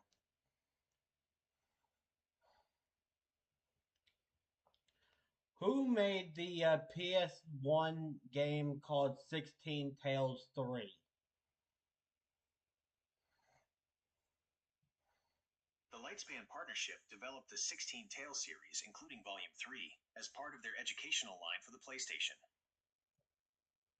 The Lightspan Partnership.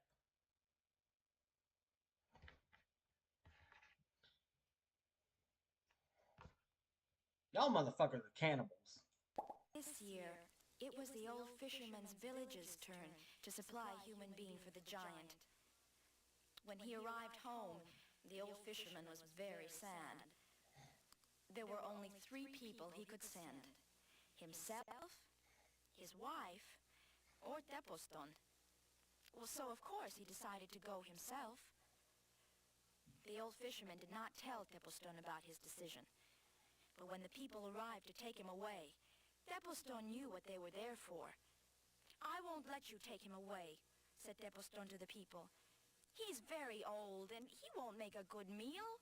I'm young and tender, and will be much more satisfying to a hungry giant." The old fisherman would not hear of it. You're brazen and you're stupid at the same time. "I'm old. I will die happy knowing you are well." "But nothing will happen to me if I go," said Depostone.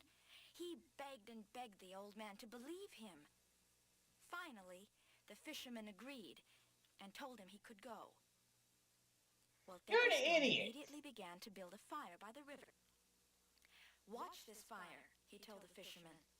"As long as you see white smoke, you will know I am all right. But if the smoke turns gray, it will mean I am in danger. And if it turns black, it will mean I am dead." He assured the old man and his wife that he would return, and he went off with the people. Now, on the way to the giant, Depostone stopped and picked up shiny black stones, the kind used to make arrowheads and knives.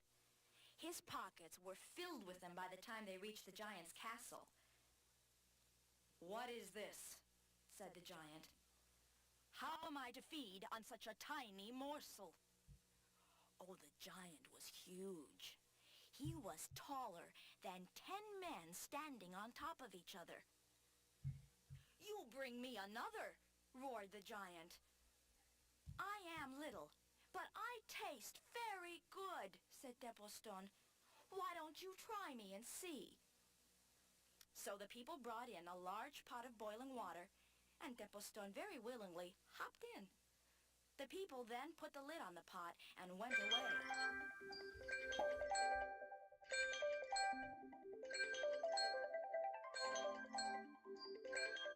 Get me the fuck off this game, dude.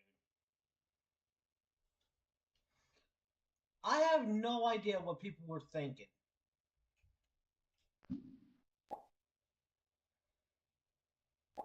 The giant went to sleep.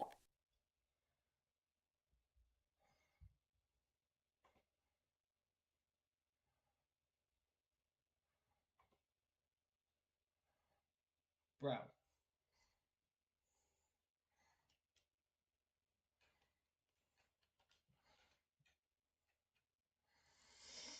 Get me the fuck off this game.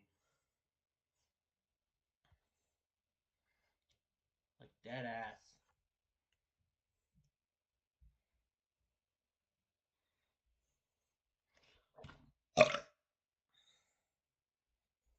Have to collect my KP points on Kuda.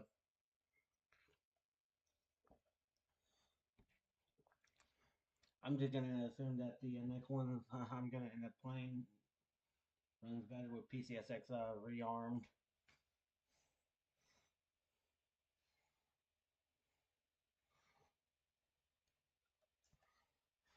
Oh my lord.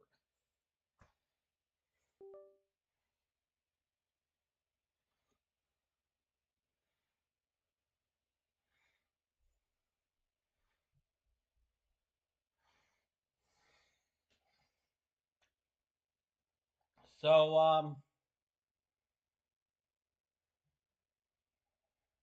I'm a little bit annoyed right now. I'm not even gonna I'm not even gonna be able to freaking do anything after hearing that fucking cannibalistic bullcrap.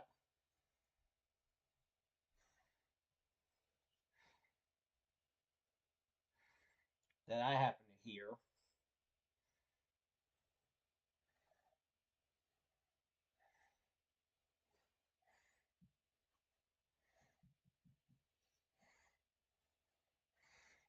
But yeah, while we're at it, let's go ahead and see if I can score me another streak. Yeah.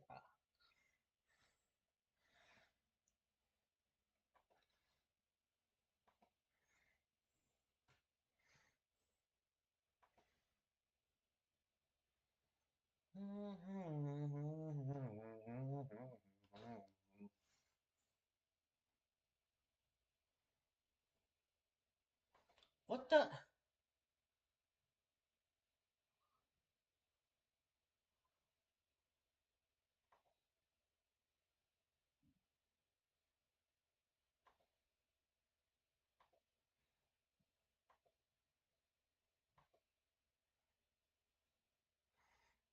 Okay, didn't fucking.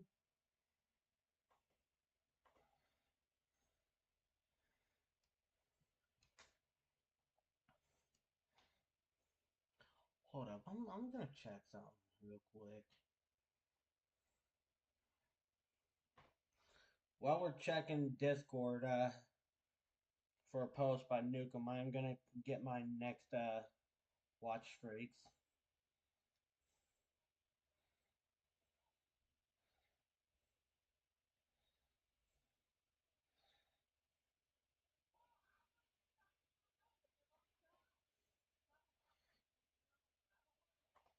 Bruh.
Man, I'm gonna like. I swear, I'm gonna have to fucking like.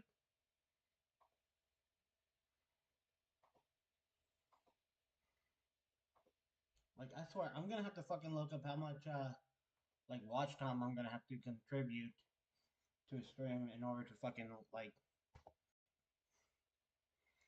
get another like watch streak thing. Ah, nose. I don't want. I don't want Temu.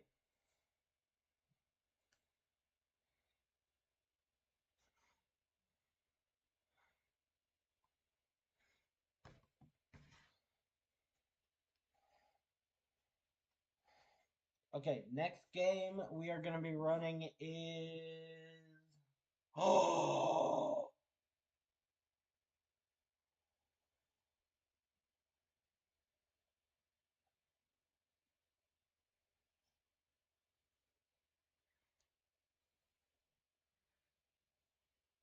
Oh. No.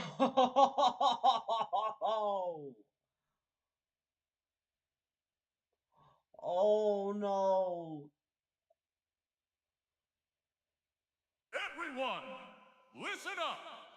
On Tuesday, July 14th, 2026, we're gonna be doing a 10-year streaming anniversary on both Twitch and YouTube. We're gonna try and beat 10 games, starting at 12 p.m. EST, Eastern Standard Time, to the ones who doesn't know time zones for shit. And we ain't gonna stop till we beat all 10. This will be restreamed on both the Mixed Challenges Twitch channel and the Section 9 Gaming YouTube channel. Wheel will not spin till we start the event. So, be here or be square on 7/14/2026. You heard him.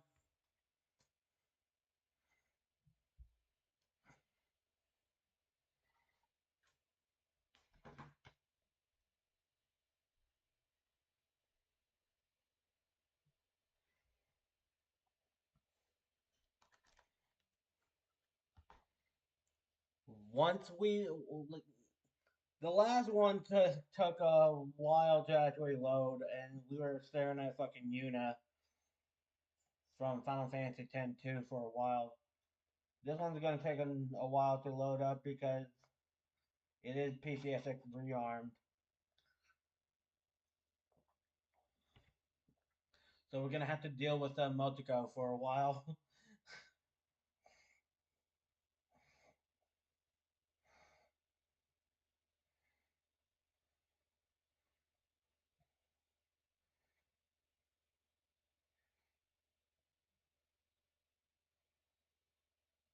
Knew it. um, this is the first time I'm actually playing a fighting game, like not fighting game, but like aerial combat game on I don't even know how these games are, honestly. Set a 45-minute timer titled Aces of the Air. I've set a 45-minute timer titled Aces of the Air for you. It will go off at 3 p.m.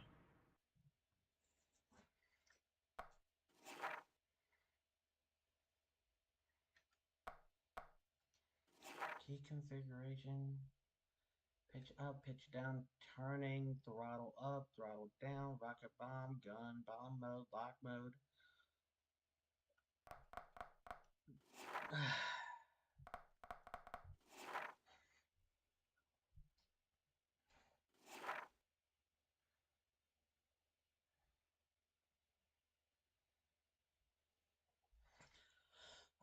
Learn basic skills for controlling the aircraft. Destroy 2 enemy aircrafts and an enemy base on the ground. Okay.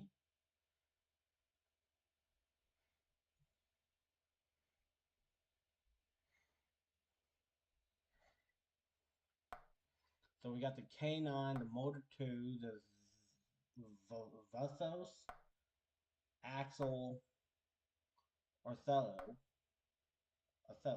Drop Hunter, Camry, Dryzac, Viper. Okay, so we're gonna run the K9.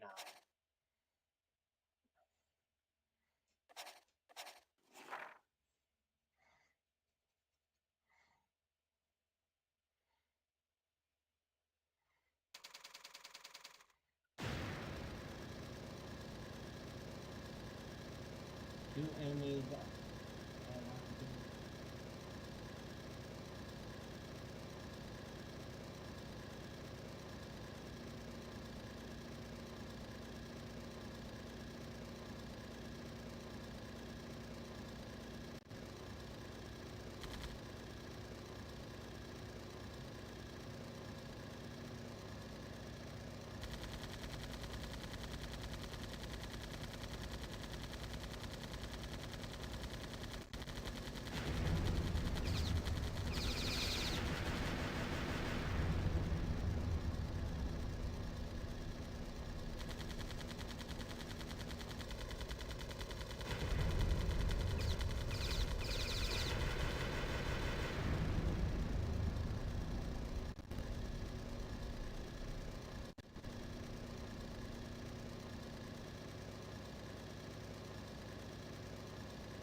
Okay, so I got clapped.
I mean, it's not as good.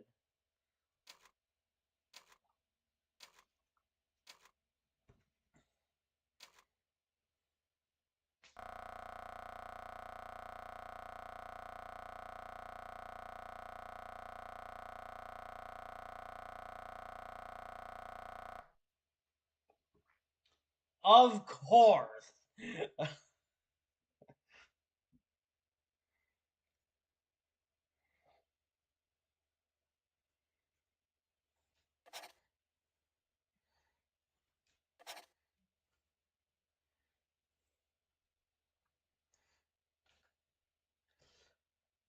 Our radar indicates several enemy aircrafts in our airspace. These enemy planes have strayed from the enemy's main military force. Intercept and destroy them all. You got it.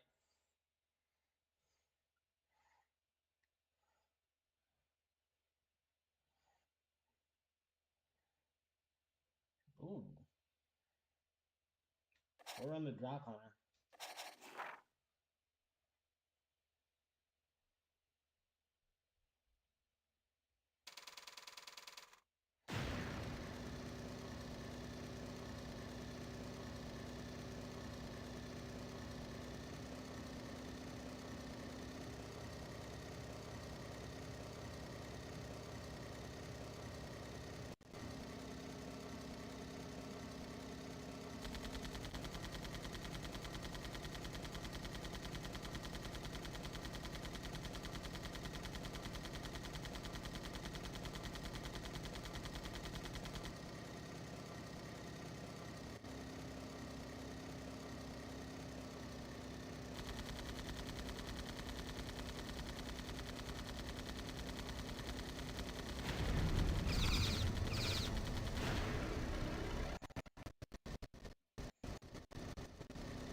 Our patrol plane has been lost somewhere in the northern airspace. Search and rescue the patrol plane.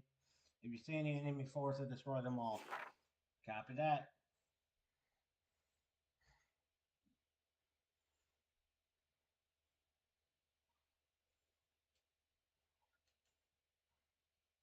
Bruh.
Bruh, like,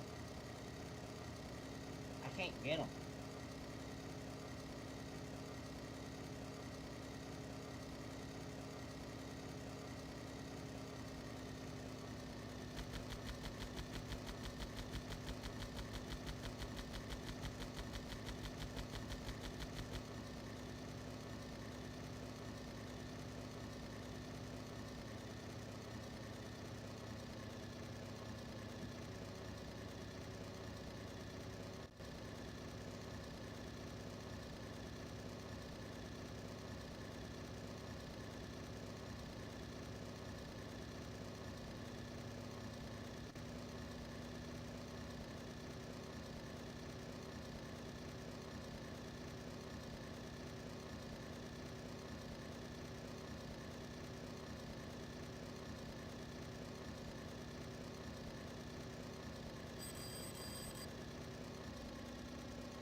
These motherfuckers are way outside the fucking mission area.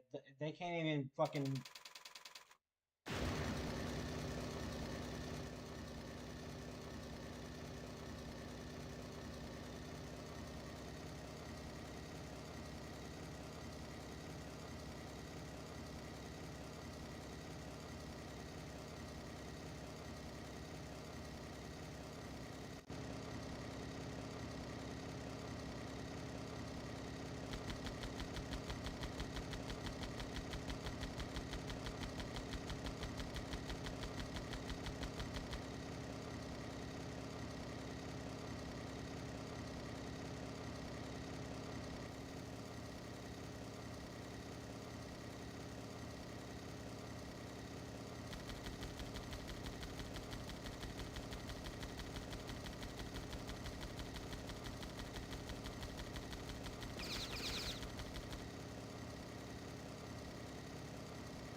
Oh, is he actually gonna fucking show up?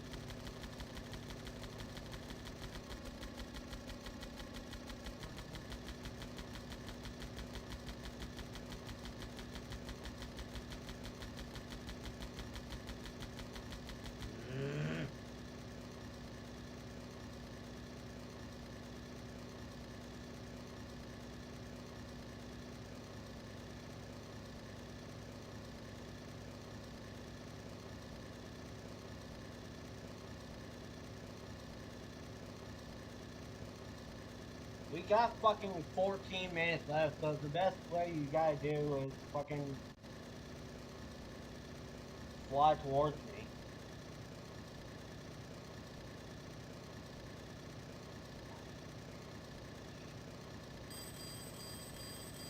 Oh my god, get fucking bent, game!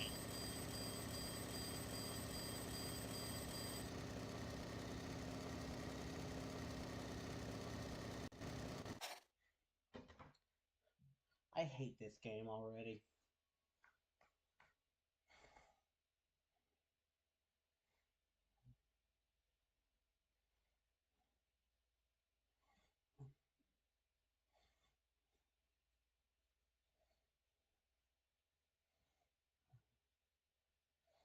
Eliminate all enemy forces. They're not enemy forces, they're fucking cowards. They can't even go inside the goddamn map.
Yeah, these fucking idiots can't even fucking show up.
Alright, game.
Let me check out something real quick.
Four minutes left.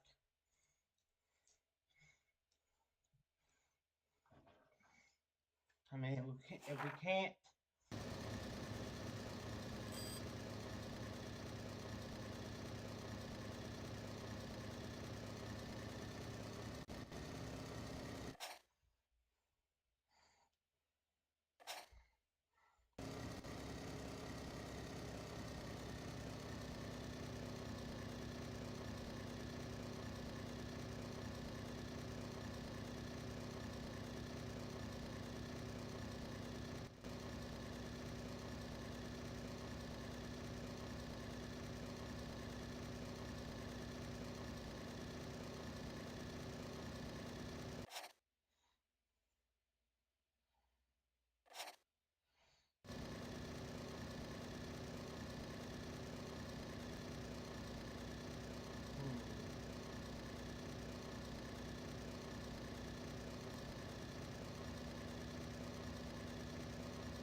thank God.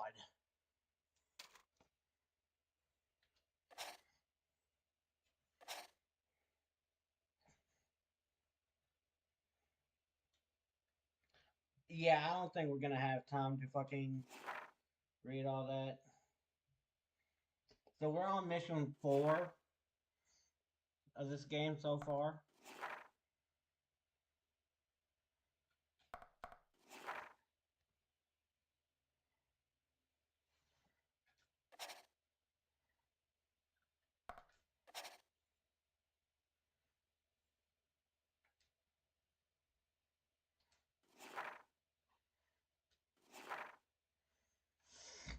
And yeah, we're gonna go ahead and save that here. And of course, I am gonna have my phone play a fucking ad because CUDA, why not?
Alright, so let's find Aces of the Air, and we'll put a trophy on that.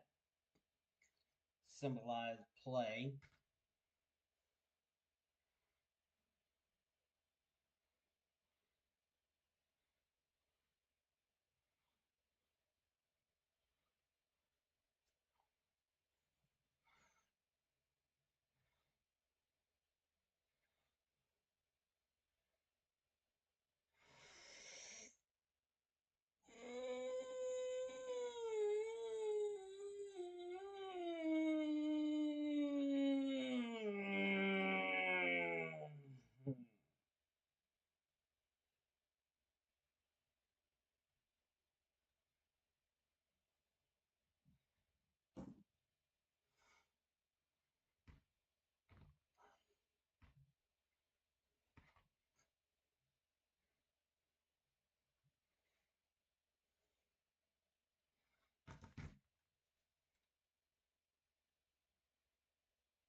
What the?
We're waiting a while. There we go.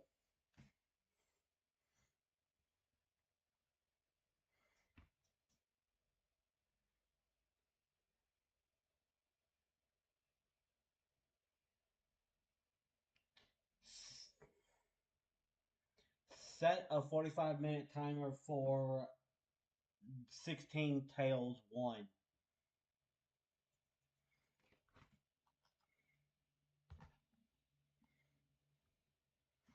Alright, let's do this.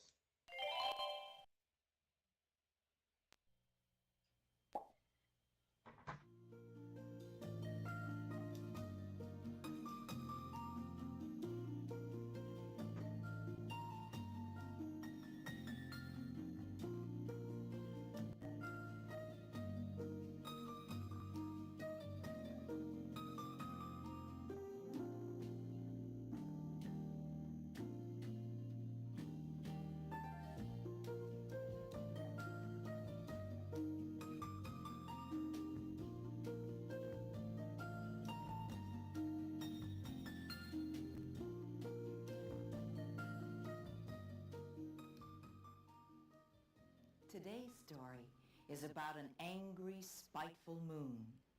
It is from the Tlingit Indians of Alaska. The moon plays an important part in the lives of the Tlingits because most of their food comes from the sea. The moon was considered to be a powerful god to be reckoned with. The Tlingits have a very rich culture and a strong imagination. In today's story, look for the many beautiful examples of Tlingit design.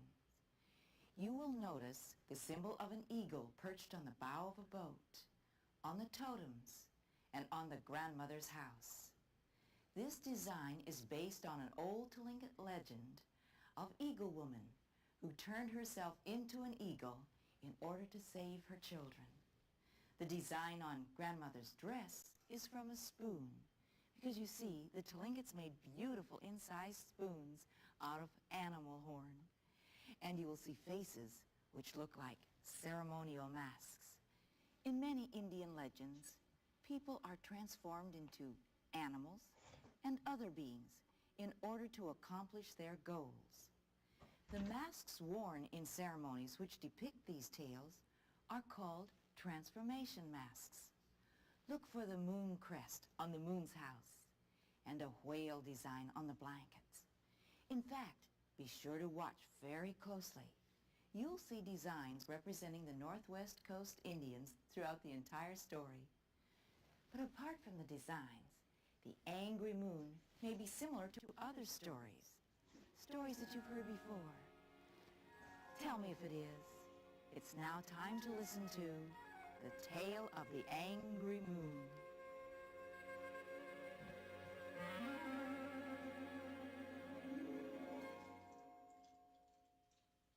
One very bright summer night, when the moon was full, Lupin and Lapuinsa were walking in the grassy country that surrounded their village. They were good friends. Tonight, the moon was full and especially bright. It almost seemed to be watching them. Lapuinsa laughed and said, "What a funny face the moon has! How ugly it is!" "Be quiet," said Lupin. "It is not good to speak badly about the moon." Suddenly, the field was covered in darkness, and a strange shimmering rainbow appeared from out of the shadows and surrounded Lapuinsa. She was frightened and cried out for Lupin. He stepped toward her, and the rainbow disappeared, and the darkness disappeared, and Lapuinsa disappeared. Lupin was all alone in the bright moonlight. He called and called, but there was no Lapuinsa. He ran to the top of a hill and cried. "The moon has taken her," he thought. As his tears dried, he looked up at the sky and saw a brilliant star right beside the moon. A strange idea came into his mind. I wonder if I can hit the star. He took out his bow and arrow, and aiming very carefully at the star, shot at the star. The star disappeared. Strangely, his arrow did not come back. Again and again Lupin shot his arrows towards the empty space where the star had been. The arrows never returned. Lupin had been shooting arrows all night. And with the first rays of the morning sun, the line of arrows turned into a ladder leading up to the sky. Without knowing why, Lupin picked some branches from a nearby bush and put them in his hair. And then he began to climb the ladder up into the sky. He was afraid. Let my Nintendo Wii Powerful charge my phone. winds made the ladder spin around. A sudden rainstorm poured down on him, and the ladder became wet and slippery. He hung on tightly and did not fall. He was still climbing the ladder when night came. Lupin wrapped himself about the ladder and fell asleep. The sunrise of another day shone on Lupin. He had never seen the sun so bright. The heaviness of his head made him reach up to touch it. He put his hand up to find that the branches in his hair had grown into bushes full of big, sweet berries.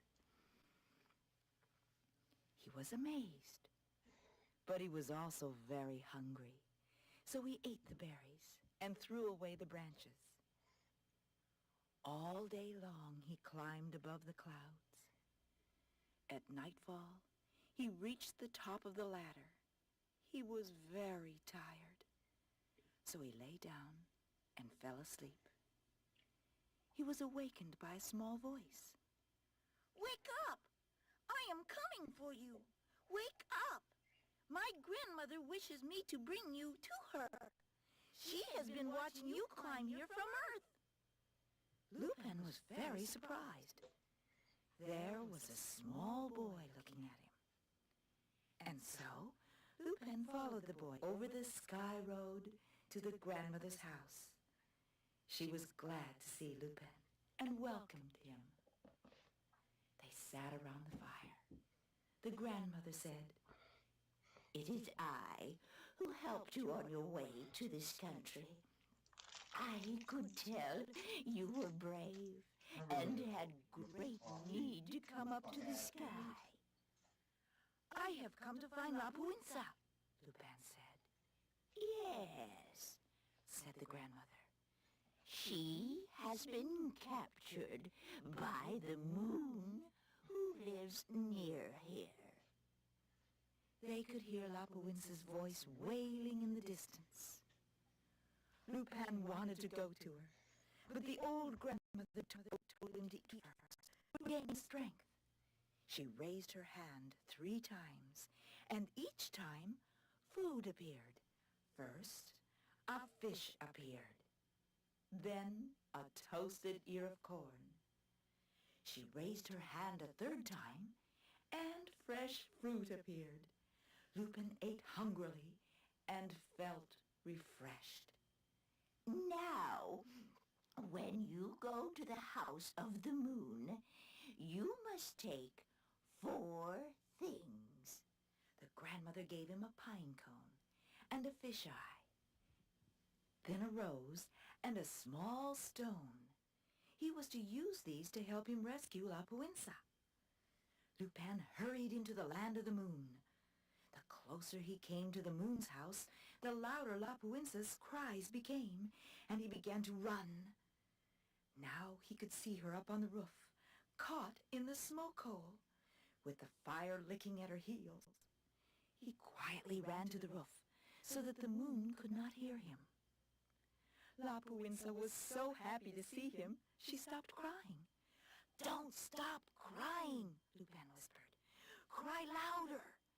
I don't want the moon to know that you are getting away." So she cried louder as Lupin pulled her from the smoke hole. He put the pine cone in the smoke hole, and it made a crying sound, just like Lapuinsa. Hand in hand, they started to run. Then the pine cone stopped crying, and the moon became very angry. He had been tricked. He thundered out of his house, speeding after Lapuinsa and Lupin. He rolled much faster than they could run. Lupin turned and threw the fisheye at him. And where it fell, a large lake appeared. The moon was going so fast he could not stop and rolled into the lake. He was wet and cold as he rolled out of the lake. He had to roll around the lake, but he was fast. He quickly caught up to Lupin and Lapuinsa. Lupin threw the rose at the moon, and he became tangled in roses and thorns. As he came through them, he was very angry. He rolled even faster. When Lupin saw the moon behind them, he threw the stone at the moon, and a huge mountain appeared. It was too high for the moon to climb. It just rolled up and down again. Tired and breathless, Lupin and Lapuinsa finally reached the grandmother's house. They were welcomed by the grandmother and the child, and they rested. Then the grandmother said, "Your ladder is waiting for you. You may return to your home on Earth if you wish." They said goodbye and started to climb down the ladder, down through the thick puffy clouds. As they reached the earth, the sun was setting.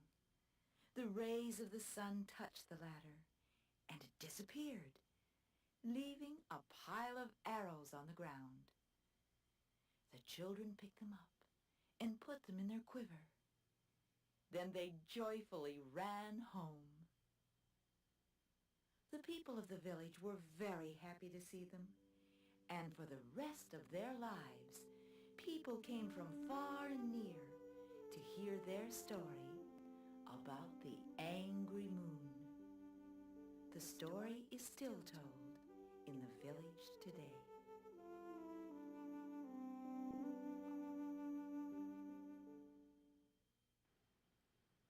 Did this story remind you of other stories you've heard before? I'll bet it did. The angry moon may have reminded you of Hansel and Gretel. You see, stories from all over the world can be very similar. In the American Indian tribes, the storytellers were considered very important people because all of the stories have such deep meanings. The Indians respected the storytellers and loved them. Look for Tlingit and other stories of the Northwest Coast Indians. You can find them in your school or public library. Share a story with a friend so our tales will never end.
The preceding program was funded in part by a grant from the Corporation for Public Broadcasting.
The Navajo Indians are from the southwestern part of the United States, mainly Arizona and New Mexico. They are excellent farmers and artists, well known for their turquoise and silver jewelry and for their weaving. The beauty of their rugs is known all over the world. Our first story is a Navajo legend about our good friend Coyote.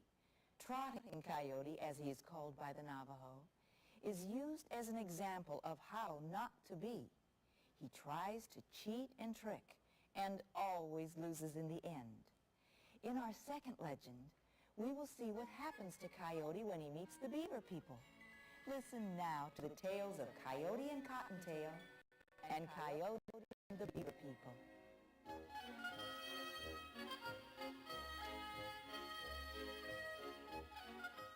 One day, Trotting Coyote was sitting on a riverbank. He was very hungry and sad because he had not eaten all day. He had not caught a single cottontail or even a tiny mouse. All of a sudden, a cottontail jumped from the bushes where he was hiding and kicked up a great cloud of sand right in Coyote's face.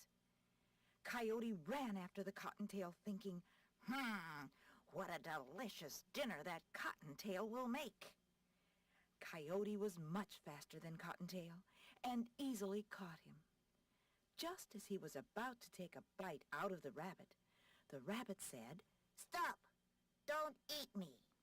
Coyote was so surprised he almost dropped the rabbit.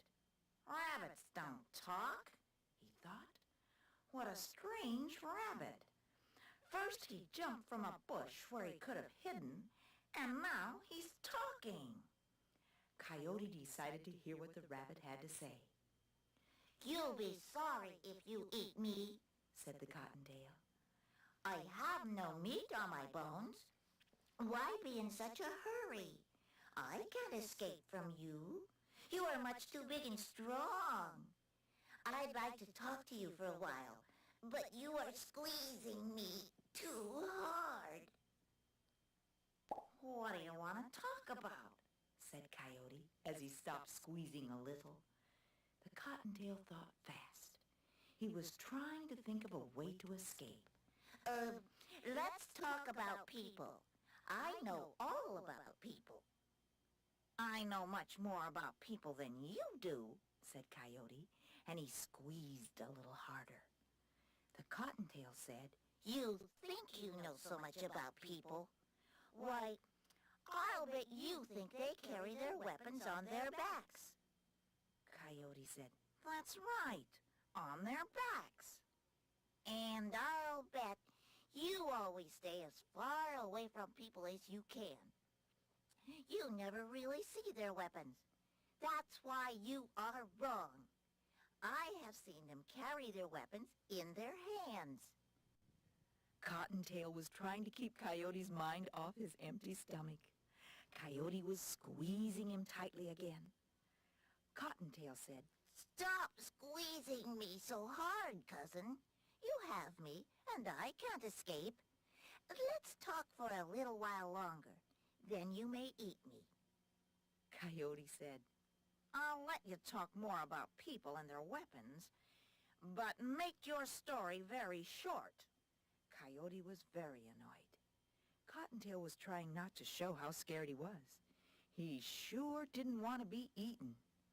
Well, cousin, said Cottontail, what they do is carry a bow and arrow. They hold the bow up, put the arrow at the bowstring, and pull it as hard as they can. And then the arrow flies to its mark. Coyote said, No, that's not the way it is. They carry the bow and arrows on their backs, and they shoot from over their shoulders. Cottontail thought to himself, Here's my chance to escape. Stop holding me so tightly, and I will show you how it's done. Coyote loosened his grip as Cottontail raised his arms. Then Cottontail jumped to the ground and ran away as fast as he could. Coyote chased the rabbit in and out of the bushes, but he never quite caught him. Then Cottontail kicked a thorny yucca plant right into Coyote's mouth. While Coyote was trying to spit out the yucca needles, Cottontail ran into a small cave in the rocks. Coyote couldn't go in after Cottontail because he was too big, so he pretended he wanted to talk. Cottontail said, I know you don't really want to talk. You want to eat me. Coyote said, If you don't come out, I'm going to smoke you out with cedar bark or sagebrush. Cottontail said, Oh, good! Cedar bark and sagebrush are my favorite foods. Then I'll get some pinyon pitch. That will fix you, said Coyote. Cottontail pretended to be afraid. Coyote piled some rocks in front of the small opening. Then he went to get the pitch. Soon he returned and made a fire and placed the pitch on it. Cottontail pretended to cry. Oh, please don't blow the smoke on me. I won't be able to breathe. Coyote blew the smoke into the crack where the rocks were. Cottontail pretended to cough. But he wasn't getting any of the smoke because Coyote was blowing it into the rocks. Cottontail said, Blow hard so it will be all over. Coyote got as close to the fire as he could and blew and blew. He could just taste that rabbit. Suddenly, Cottontail pushed the hot rocks. They fell into the fire and Coyote's face. Cottontail jumped past Coyote and escaped. It took Coyote a long time to get the smoke and dirt from his face. He didn't clean his face very well. He was too busy thinking of the dinner he had lost. That's why, to this very day, the coyote has black streaks on his face. On another day, Trotting Coyote was sitting near a little pool, picking flowers and watching some beaver people playing the hoop and pole game. He had not played the hoop and pole game for a long time. Coyote sat down near the beavers and asked them, What is the prize for getting the pole through the hoop? A beaver answered, The loser is skinned by the winner. Coyote was surprised. Oh, I wouldn't want to be skinned. The beavers thought they were rid of Coyote. They continued playing. One of them threw the pole through the hoop as it was moving. He was the winner, so he began skinning the loser. The loser jumped into the water as soon as he was skinned, swam around a little, up and down, in and out, and suddenly grew a new skin. Coyote thought to himself, Since I have magical powers, I'll bet I could grow a new skin too. I think I'll play with them. An old beaver warned Coyote not to play. He told him to go and play his own games. Coyote begged the beavers to let him play. After much begging, the beavers said yes. They gave Coyote a pole and began rolling the hoop. Coyote threw the pole and won. He didn't know the beaver people had let him win on purpose. I knew I would win, boasted Coyote. I don't want to skin anyone, but I will play another game. The old beaver said, If you lose, you will be skinned, and that can hurt if you're not a beaver. So I think you should stop now. Coyote said, I'll just grow a new skin like you beavers do. They let him play again, and he lost. Coyote suddenly decided that he did not want to be skinned, but it was too late. Coyote yelled and howled and sure made a lot of noise. His skin was finally peeled from him. Coyote ran for the water as soon as they had him peeled. He swam around a little, up and down, in and out, but nothing happened. He got out of the water and jumped in again, swam around a little, up and down, and in and out. Still nothing. He didn't get a new skin. Seeing how upset he was, the beaver people decided to help him. The old beaver said, Badger has extra skins in his badger hole. Maybe he will give you one. It won't hurt to ask. Coyote agreed. He didn't care what kind of skin he got, as long as he got something to cover his skinless body. So they all went over to the badger hole, and Coyote went inside. When he finally came out, he was wearing a badger skin. To this day, the badger and the coyote have the same kind of skin.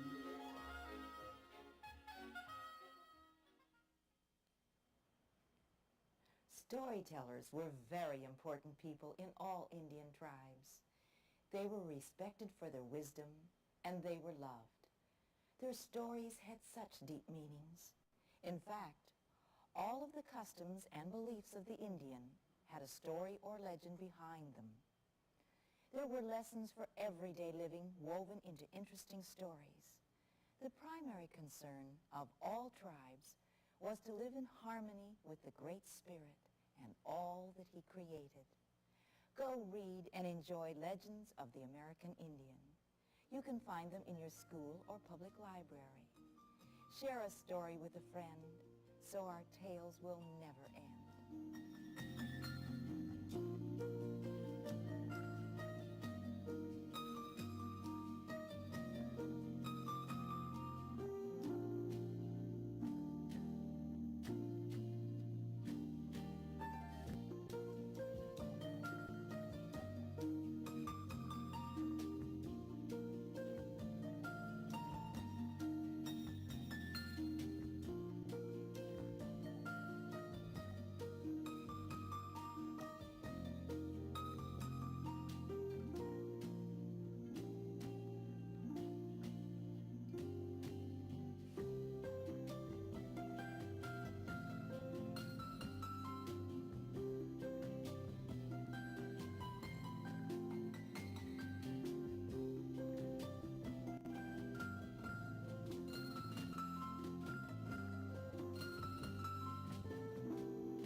The preceding program was funded in part by a grant from the Corporation for Public Broadcasting.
the American Indian, all animals and nature, the sky and the earth, all the creatures that walk, crawl, or fly were important to everyday life.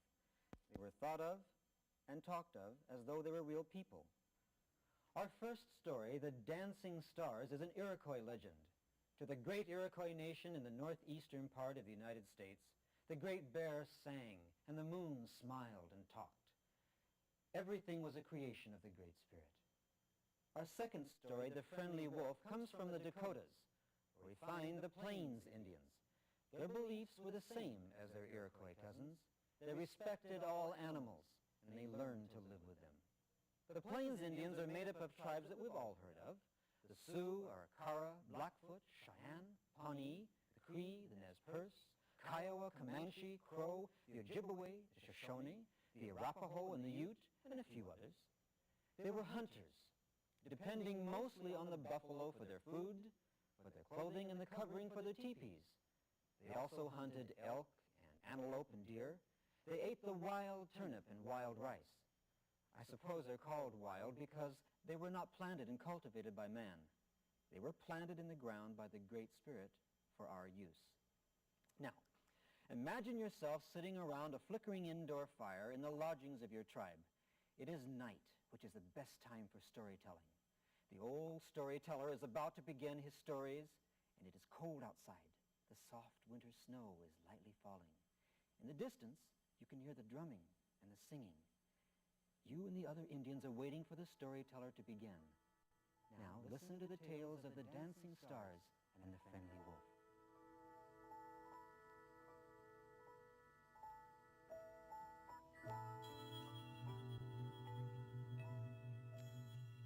Once long ago, when the sky and the stars and the moon and Mother Earth were just beginning, 7 brothers were playing in the forest. They loved to run and dance in the forest, always together, never separated. One evening, just as the sun was going down, the brothers heard someone singing. It was a beautiful, beautiful song coming from some faraway place. They danced away, following the sound of the music. Suddenly it was night. The little boys looked down and saw the trees and their forest, their people's longhouses, all the things they knew about, glowing in the moonlight far below them. They were in the sky, still dancing to the strange and beautiful music. They went up and up and up, and the mysterious song grew louder and even more beautiful. They could hear the words clearly now. A hunter pursued me, and I came to the sky, and now I am lost. But I will watch over you in your warm little cave here in the sky. So sleep, little ones, sleep. Then they saw a great black bear. Her belt and necklace were made of shiny white clamshells, and her beautiful tail was made of stars. In fact, stars were twinkling at her toes and her nose. It was the great bear who was singing the lullaby. They danced long into the night. At last, they stopped, for they wanted to go home. They asked the moon to show them the way, but the moon smiled gently and said, "You will live here in the sky with the stars and I, for we enjoy your dancing." Suddenly the boys no longer felt tired, and they no longer wished to go home. They started to dance again, and the great bear sang more sweetly than before. Then a bright shining star grew around each boy. The smallest brother heard a voice calling his name. It was the voice of his mother. The little boy ran toward the voice as fast as his feet would go, and the star around him left a bright, shiny trail. Don't go, cried the moon, and the stars and his brothers. But the little boy would not listen. He fell past the clouds and the trees, reaching for the earth and the sound of his mother's voice. He saw his mother and reached out to take her hand. Then he landed. His mother cried when she saw that instead of her son, there was a hole in the ground made by a falling star. She looked up at the sky and called to her other sons, "Stay there! Do not come down!" She did not want them to become falling stars. The brothers waved to their mother, for they understood, and they danced on. The mother cried, and her tears fell into the hole where the star had fallen. A little sprout began to grow. It grew faster and faster, taller and taller, up into the sky. The little brother was now a tree, reaching high into the sky to be with his brothers again. Finally it reached the great bear and the dancing brothers. They were very happy to have their littlest brother back with them. To this day, when you walk through a forest, you will see the pine tree. It is the tallest tree in the forest.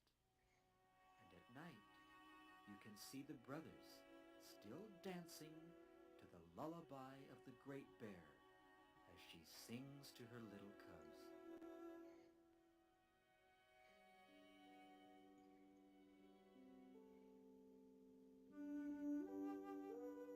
It happened during berry picking time. This was in the long ago when people and animals lived together and talked to each other. It was the time when the berries were ripe and the camps were set up near the berry bushes, which grew in the valley. The berries were eaten right off the bush. Little Cloud and his little sister, Bright Eyes, ate all the berries their little stomachs could hold. Little Cloud became tired of berry picking and decided to climb the hills near the valley. He took Bright Eyes with him. They climbed higher and higher to where the grizzly bears and bighorn sheep lived. Little Cloud wanted to see the place where the eagles lived, way up on top. It began to get dark. Little Cloud was afraid. He knew there were mountain lions and wolves in the hills, and the great wolf of the mountains. They looked around for a place to stay. It became darker and colder, and Bright Eyes began to cry. Then, as the owls hooted around them, they saw a small cave, so they crawled in and went to sleep. Suddenly, Little Cloud was awakened by the loud thunder and cold wind of a fierce storm. In the opening of the cave, he saw the great wolf of the mountains. Closed his eyes tightly and prayed that the wolf would not harm them.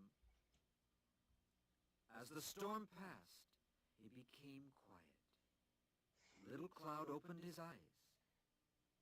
No wolf. Bright Eyes was still asleep. Maybe he had been dreaming. When the morning came, Little Cloud woke Bright Eyes, and they left the cave quickly.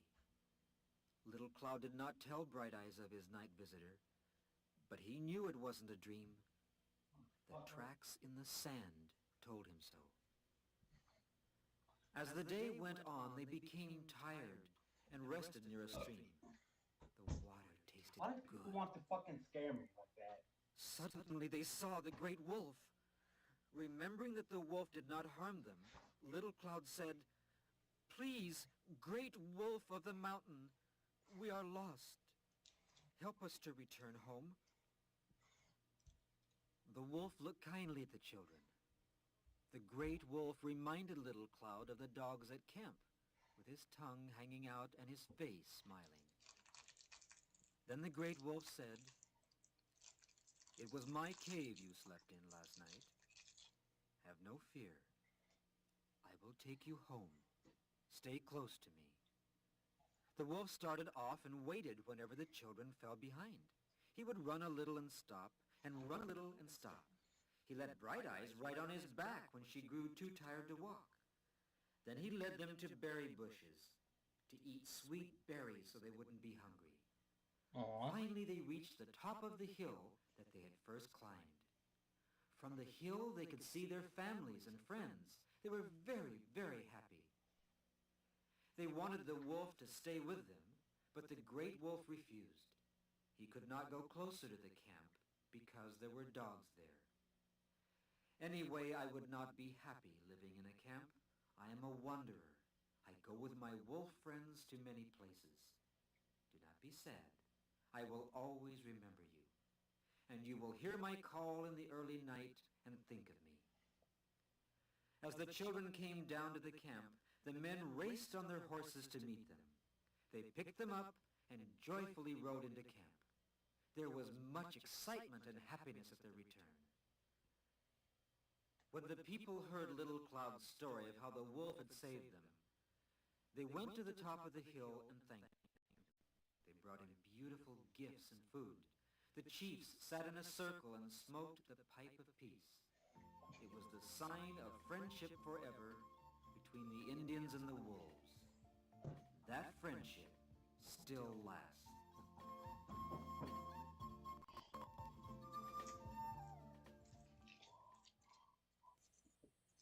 How fucking Wherever the cute! Indians traveled, hunted, laughed, or prayed, it was a tribal affair. They were great believers in togetherness. That togetherness always included the animals. The storytellers were very important people in all tribes. They were respected for their wisdom, and they were greatly loved. Their stories had deep meanings, for all of the customs and beliefs of the Indians had a story or a legend behind them. Many of these stories are in your school and public library. Go, read, enjoy the stories of the American Indian, and share a story with a friend, so our tales will never end.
The preceding program was funded in part by a grant from the Corporation for Public Broadcasting.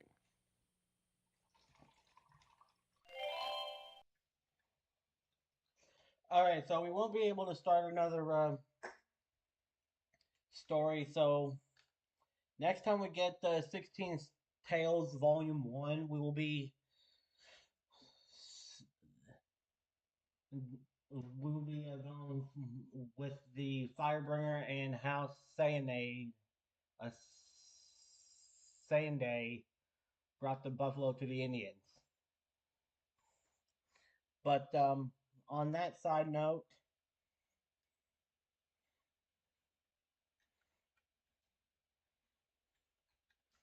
let's go ahead and close the content.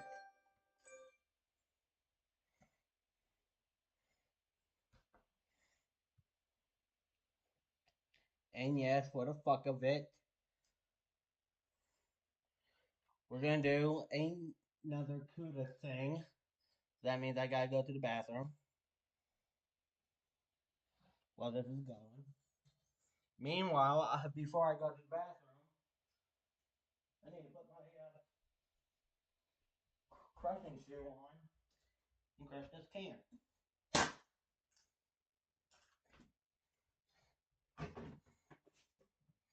And I needed to put my phone on a better freaking charger. Says that 2%.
Okay, so just for a recap on what we played during today, we played Action Bass, 16 Tales Volume 3, Ace of the Air, and 16 Tales of Volume 1. We're going to do our last spin of this stream, and then after that, we're going to do a raid. Well, 45 minutes later, actually. So, let's see what's our last and final PS1 game that we're going to be playing for this entire stream.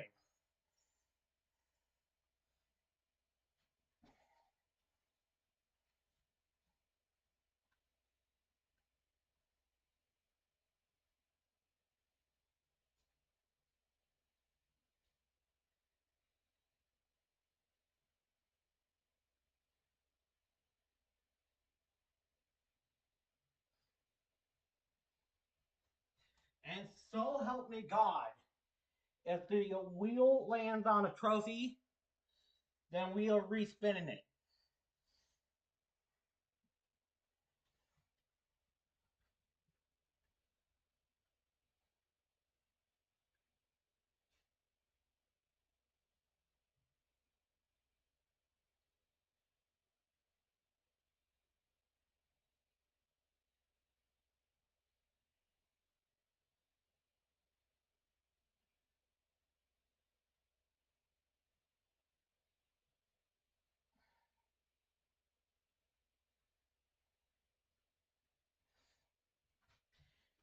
Chat. Our final game of the stream is 3D Lemmings. Let me check the battery. Yeah, we're still good.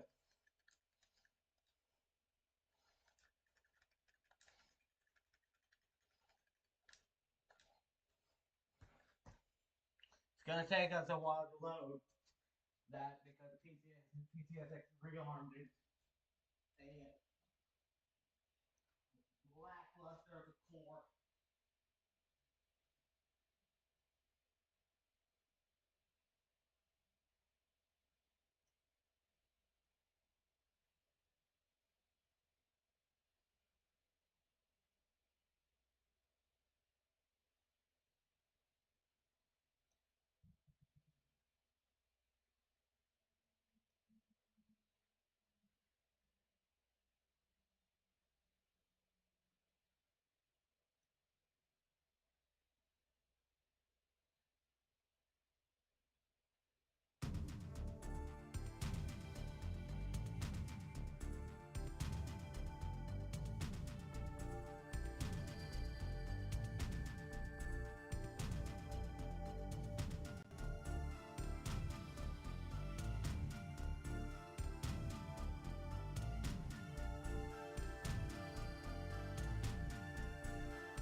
ass are we watching?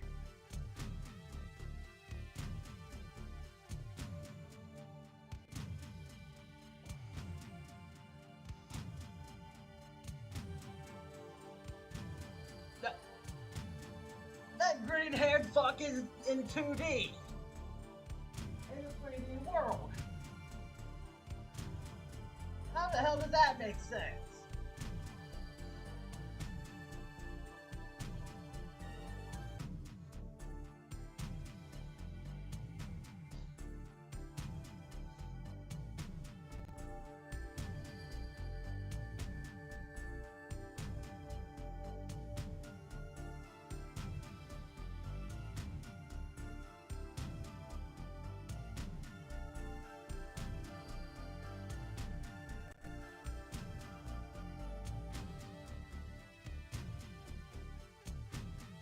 Oh, oh.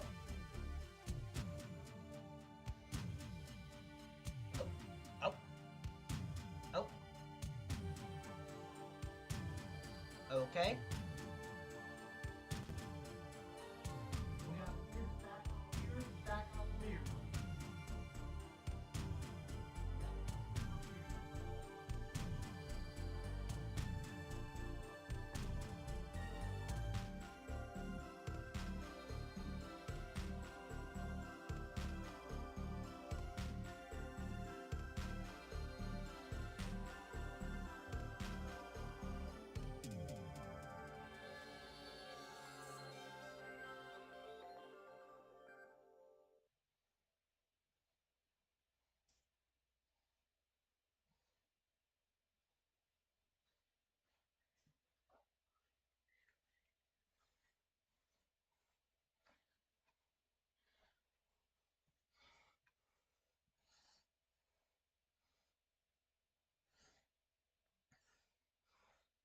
What the hell?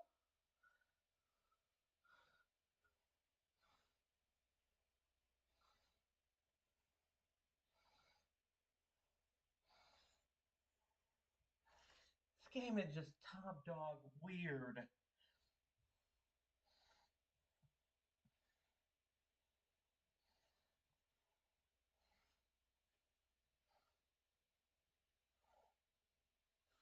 Jelly Belly?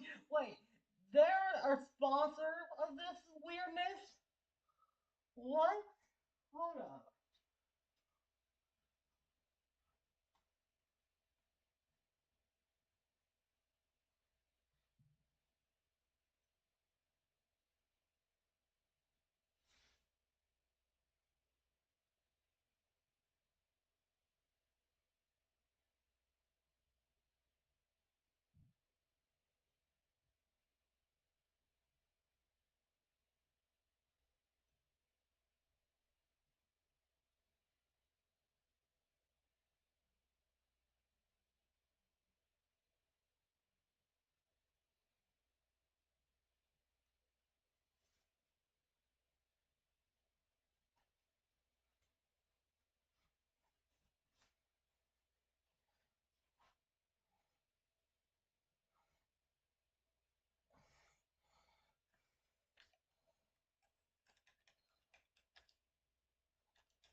Um,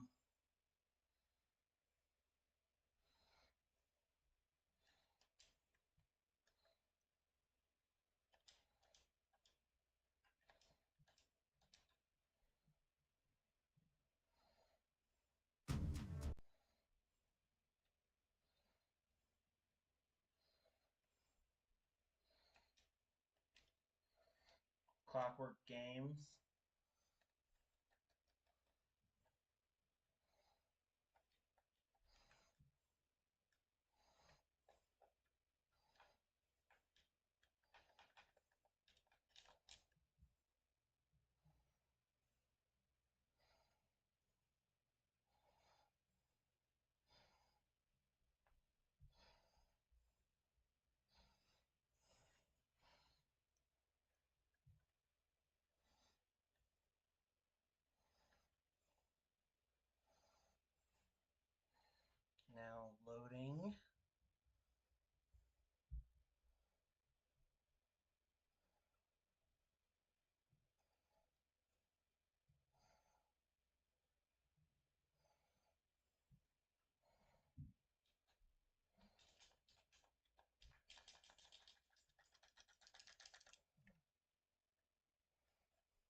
What is fast forward on this thing?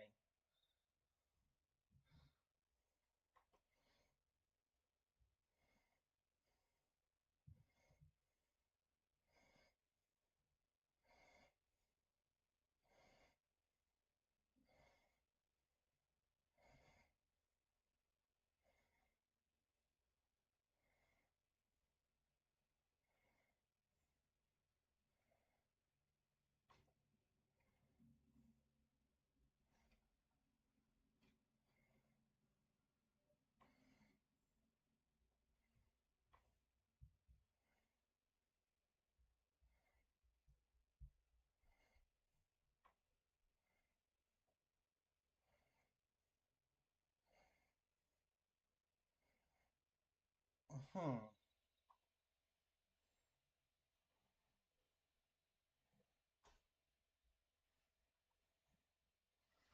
Is it?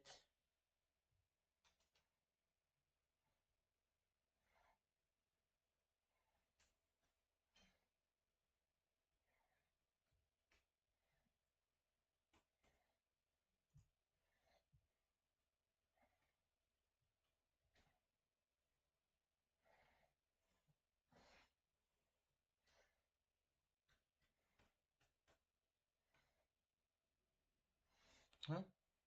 There is no shaders.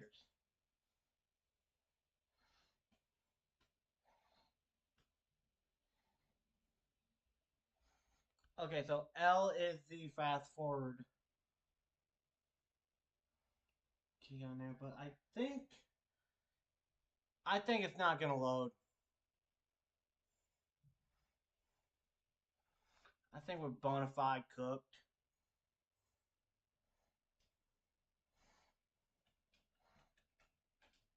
Let me try.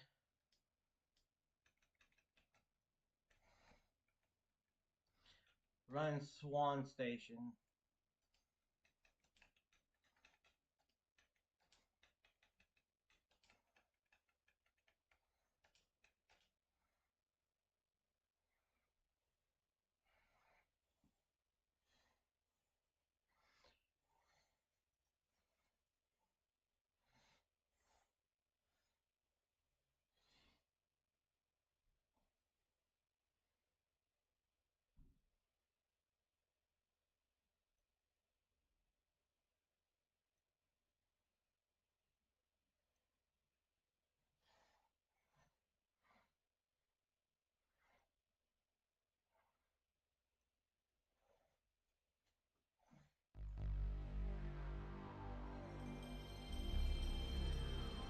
Okay, this core is completely fucking different.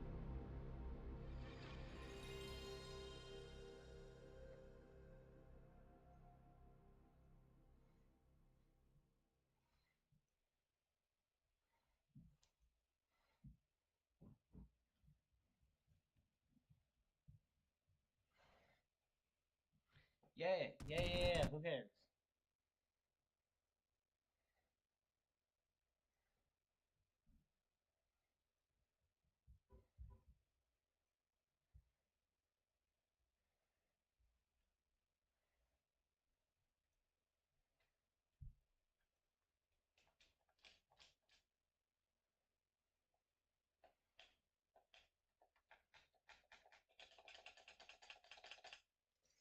Bro, are you fucking for real?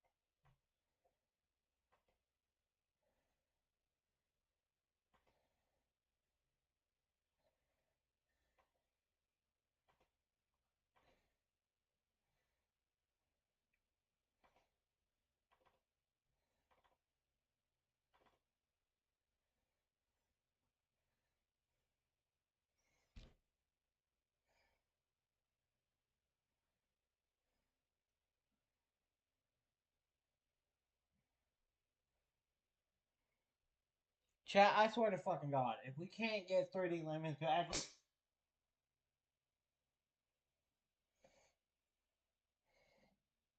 If we can't get 3D Lemmings to, load, then we are screwed.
Trying to figure out why fucking this game won't let me fucking...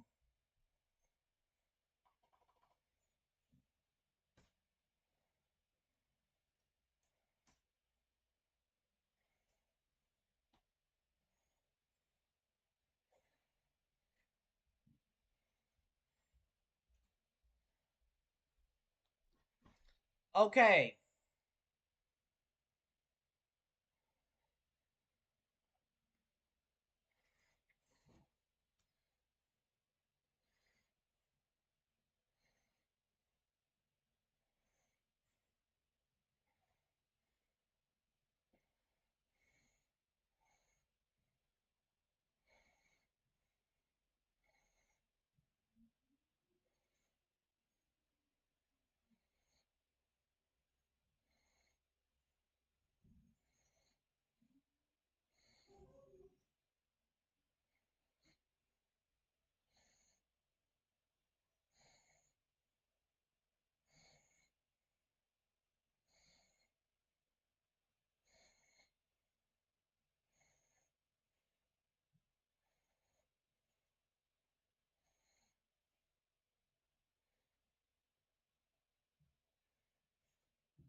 Let's try Beetle PSX HW.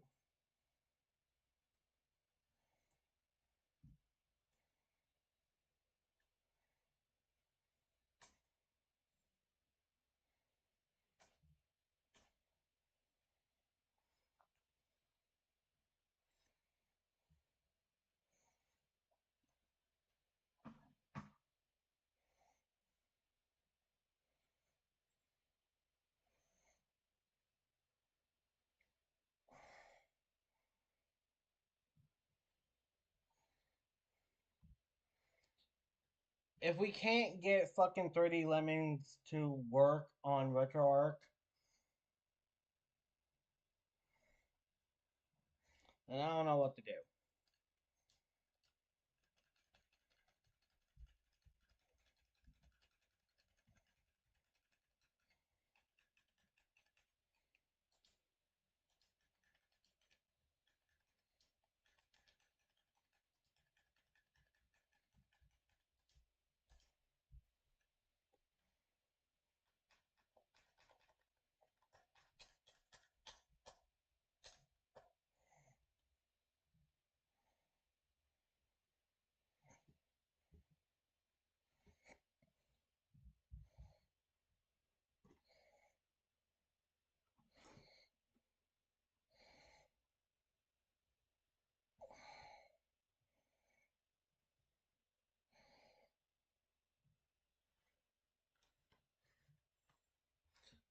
Let's see if we can run this bitch on fucking PCSX2.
Does it not fucking play?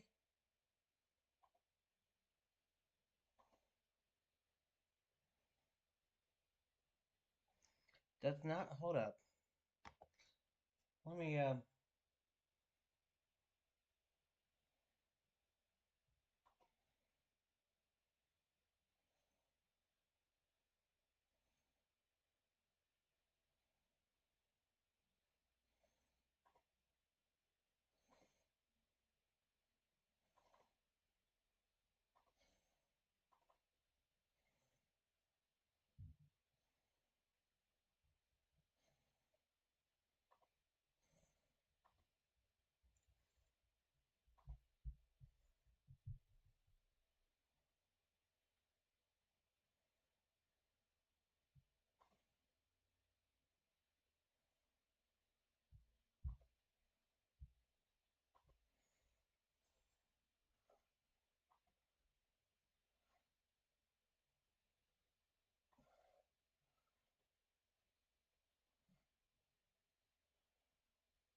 So while I was doing a lot of thinking,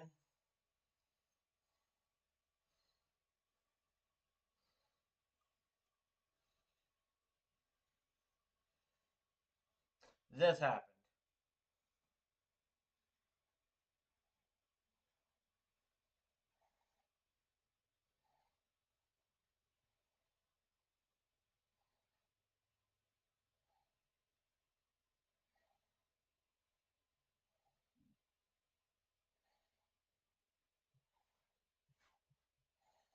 So we may have to cut our losses, or at least waste time getting a emulator to work with this crap. That reminds me.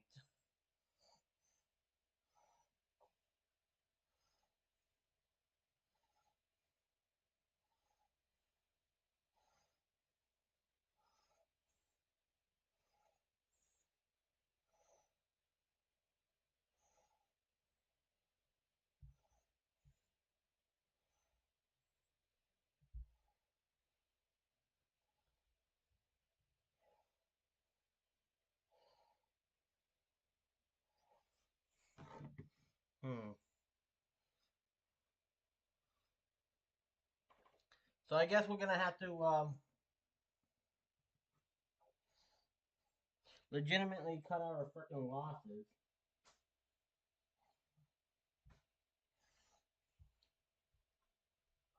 With 3D Lemons because we can't get that one to work.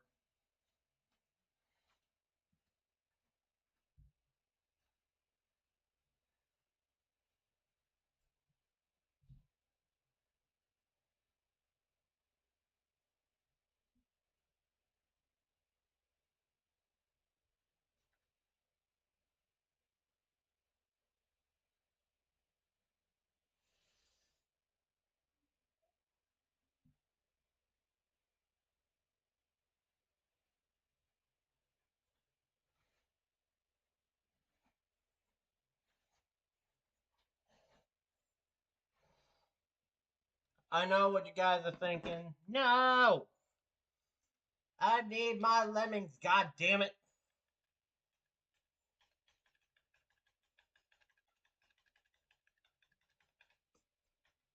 What am I supposed to do?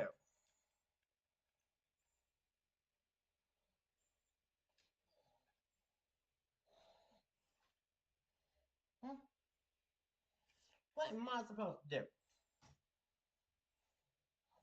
Everyone, listen up! On Tuesday, July 14th, 2026, we're gonna be doing a 10-year streaming anniversary on both Twitch and YouTube. We're gonna try and beat 10 games, starting at 12 p.m. EST, Eastern Standard Time, to the ones who doesn't know time zones for shit. And we ain't gonna stop till we beat all 10. This will be restreamed on both the Mixed Challenges Twitch channel and the Section 9 Gaming YouTube channel. Wheel will not spin till we start the event. 3D So, be here or be square on 7/14/2026. Regardless.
So,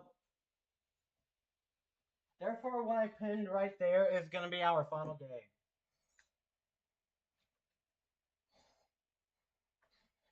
I'm going to get it loaded up.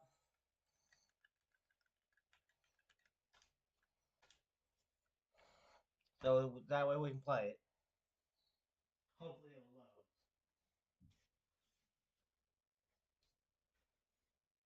And it did. Son of a bitch.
What the fuck type of screen is this?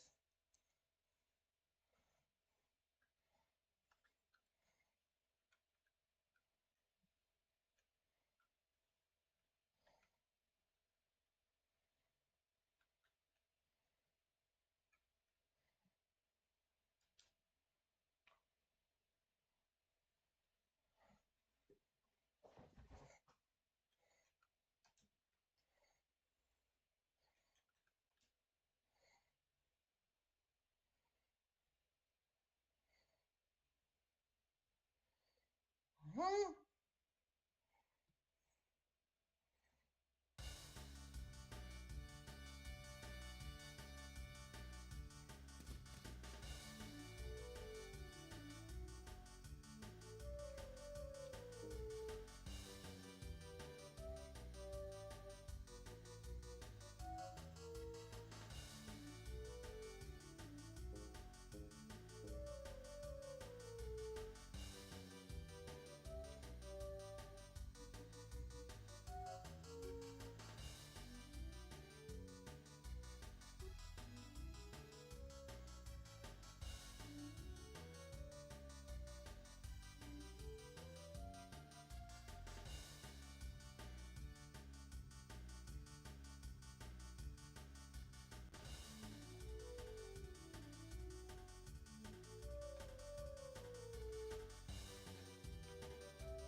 I don't even get this game, dude.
understand this game.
Oh!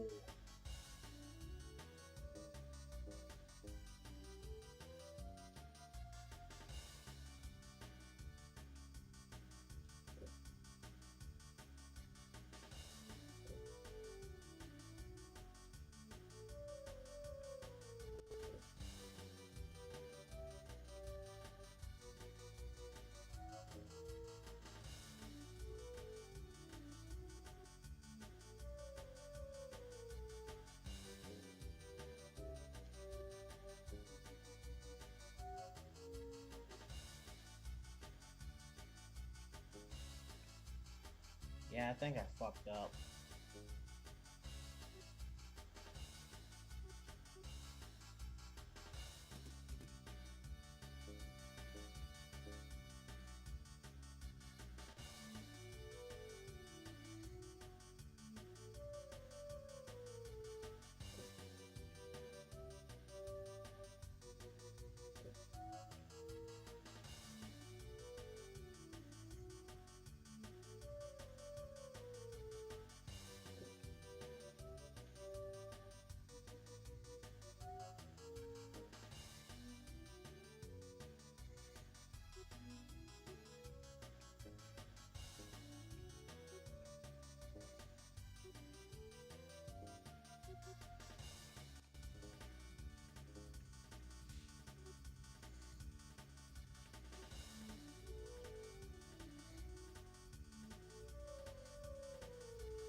I really don't understand this game.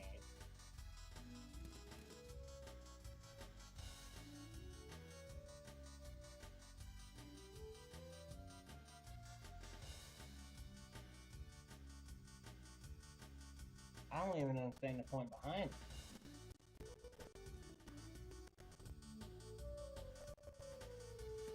Like, what is it?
Yeah, I think I.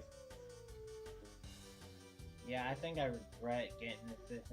I think I regret getting this ROM because I have no experience with this piece of shit type of game.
This is gonna be the longest fucking 45 minutes of my entire fucking life.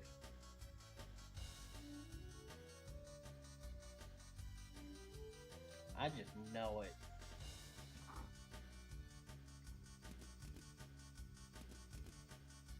Cause I straight up hate this game already. I don't even think you can even call this game.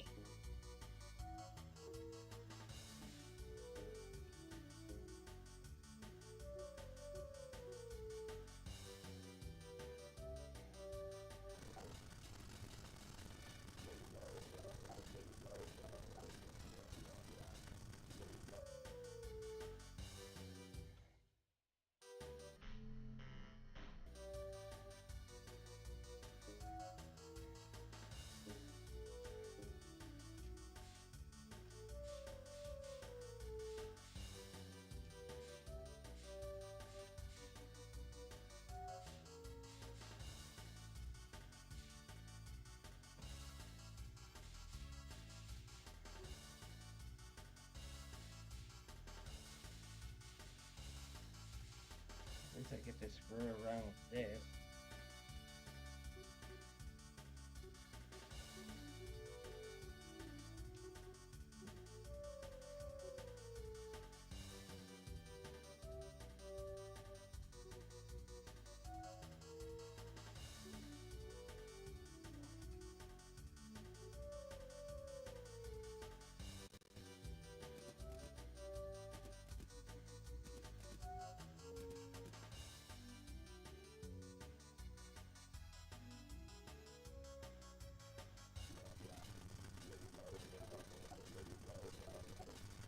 Oh no, I'm making more money. Help.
Man, I hate simulations.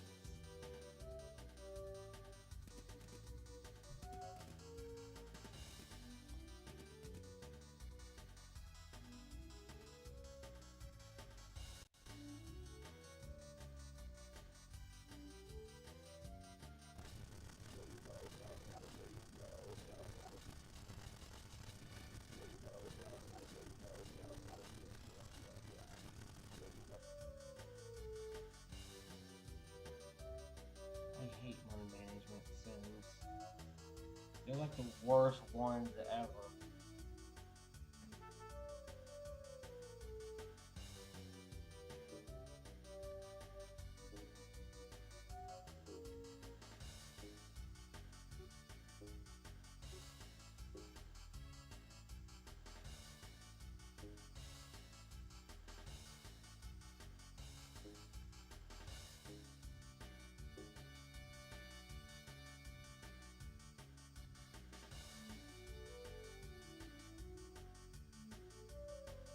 think we can double that.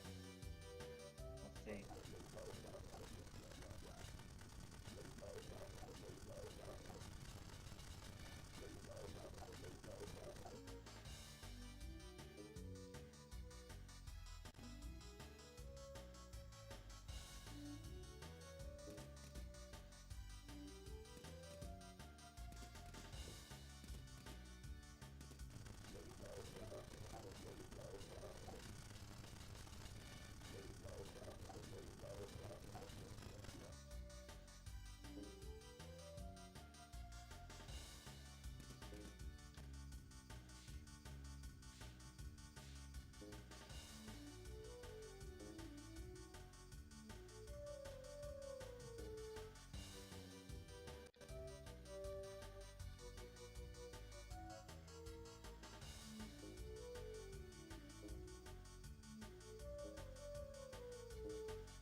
I don't like this game.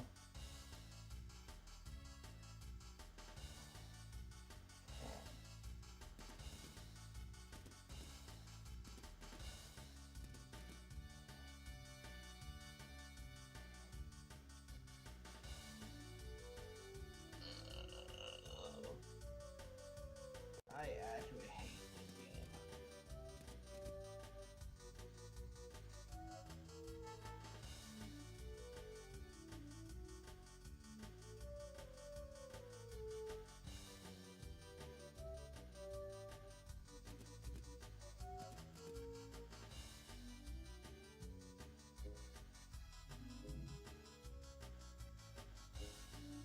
Like, look at this shit.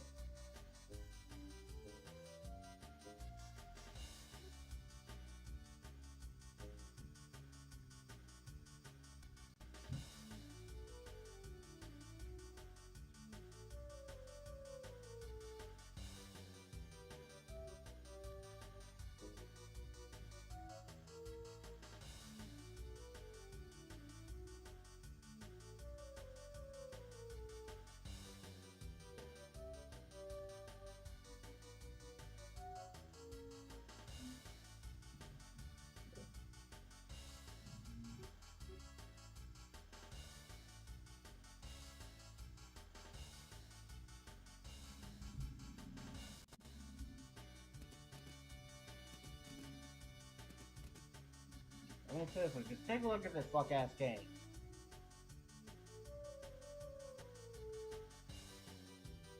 How the fuck do you expect anybody to enjoy it?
don't know what I'm doing wrong, chat.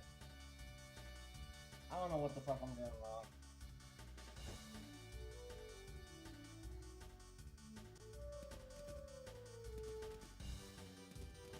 I shouldn't have got this stupid game. Shouldn't have.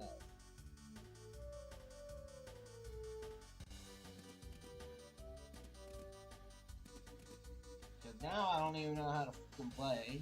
Like, cause now I don't even know how to fucking play it.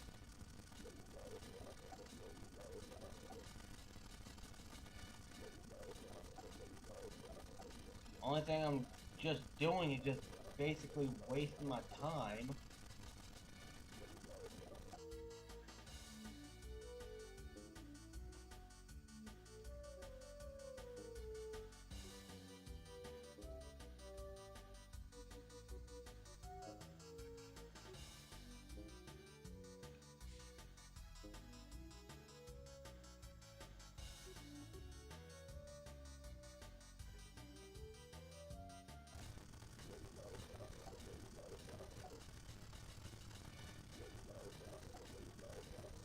Like, I don't even know how the hell you can even, like, make a fucking...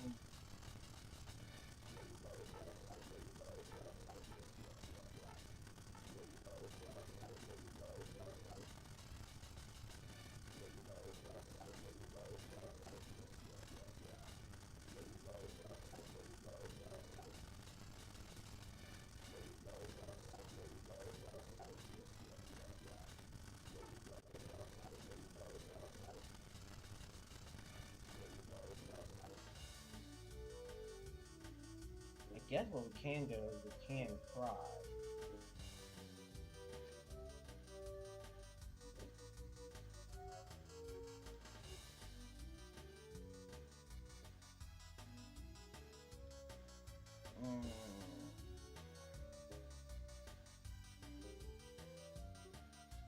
This game's bad. This game is just terrible.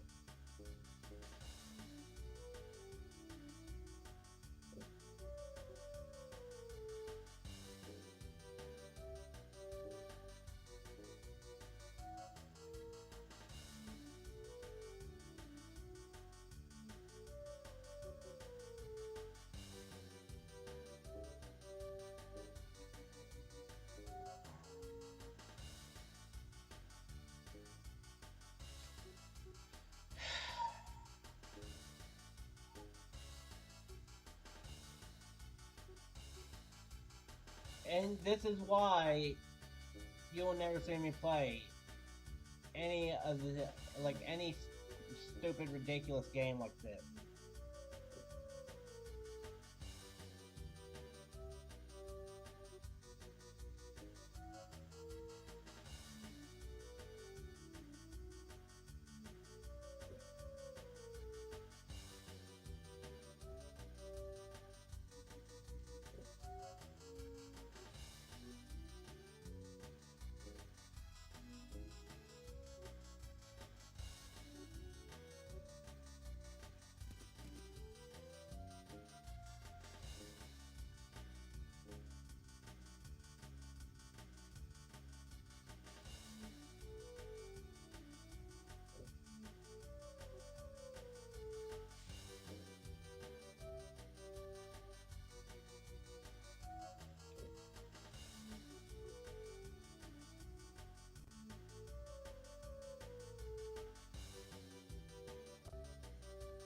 Like, you can't even make a fucking turn.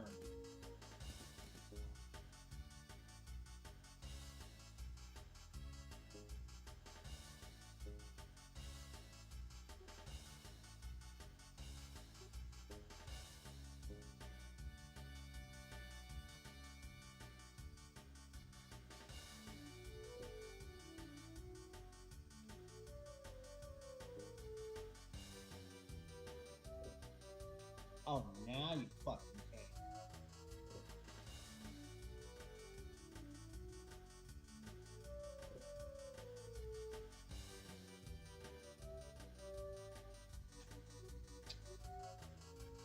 Man, I fucking hate this game.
I'm just gonna let it ride for all I fucking care.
Yeah, no, you're legitimately looking at the wrong fucking person.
Yeah, I'm not even gonna bother with all that.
Yeah, again, you're looking at the wrong fucking person.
Get me off this gay ass game.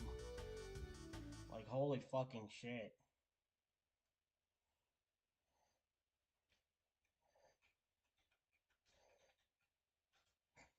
I regret getting that ROM. I regret it. Big time.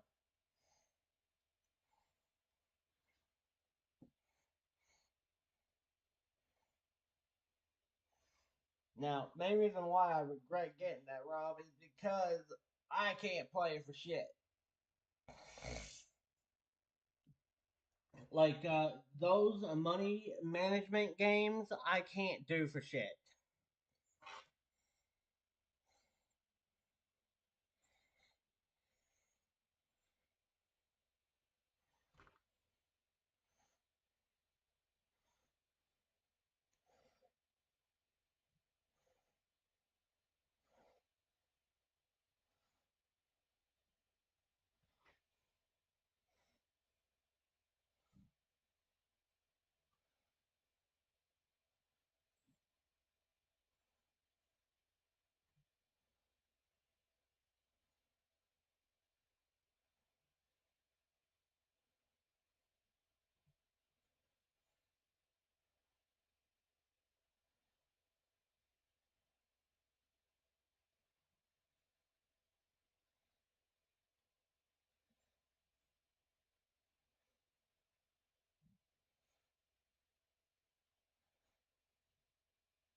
Alright, so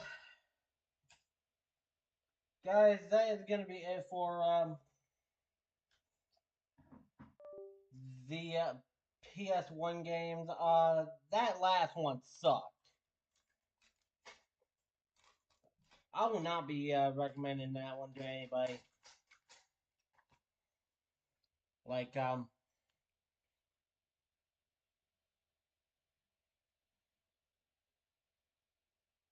sure, unless you want to hate your fucking life.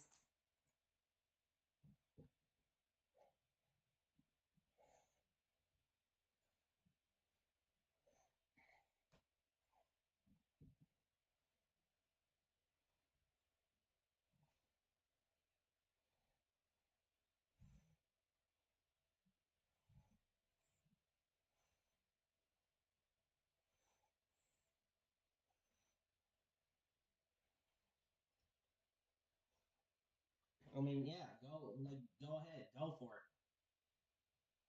Like, if you want to play that piece of game, go ahead.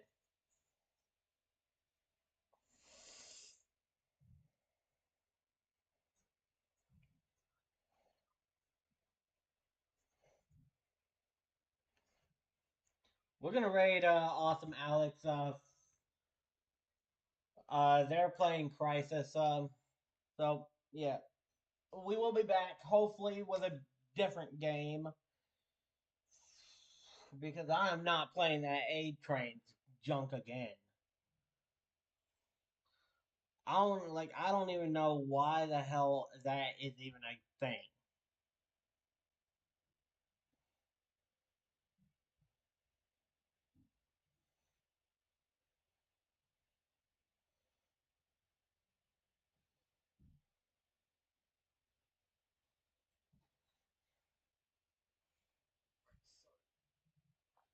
Like that was really fucking annoying.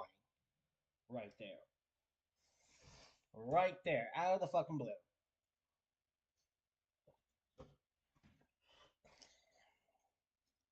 There's no need for that game right there to be a thing.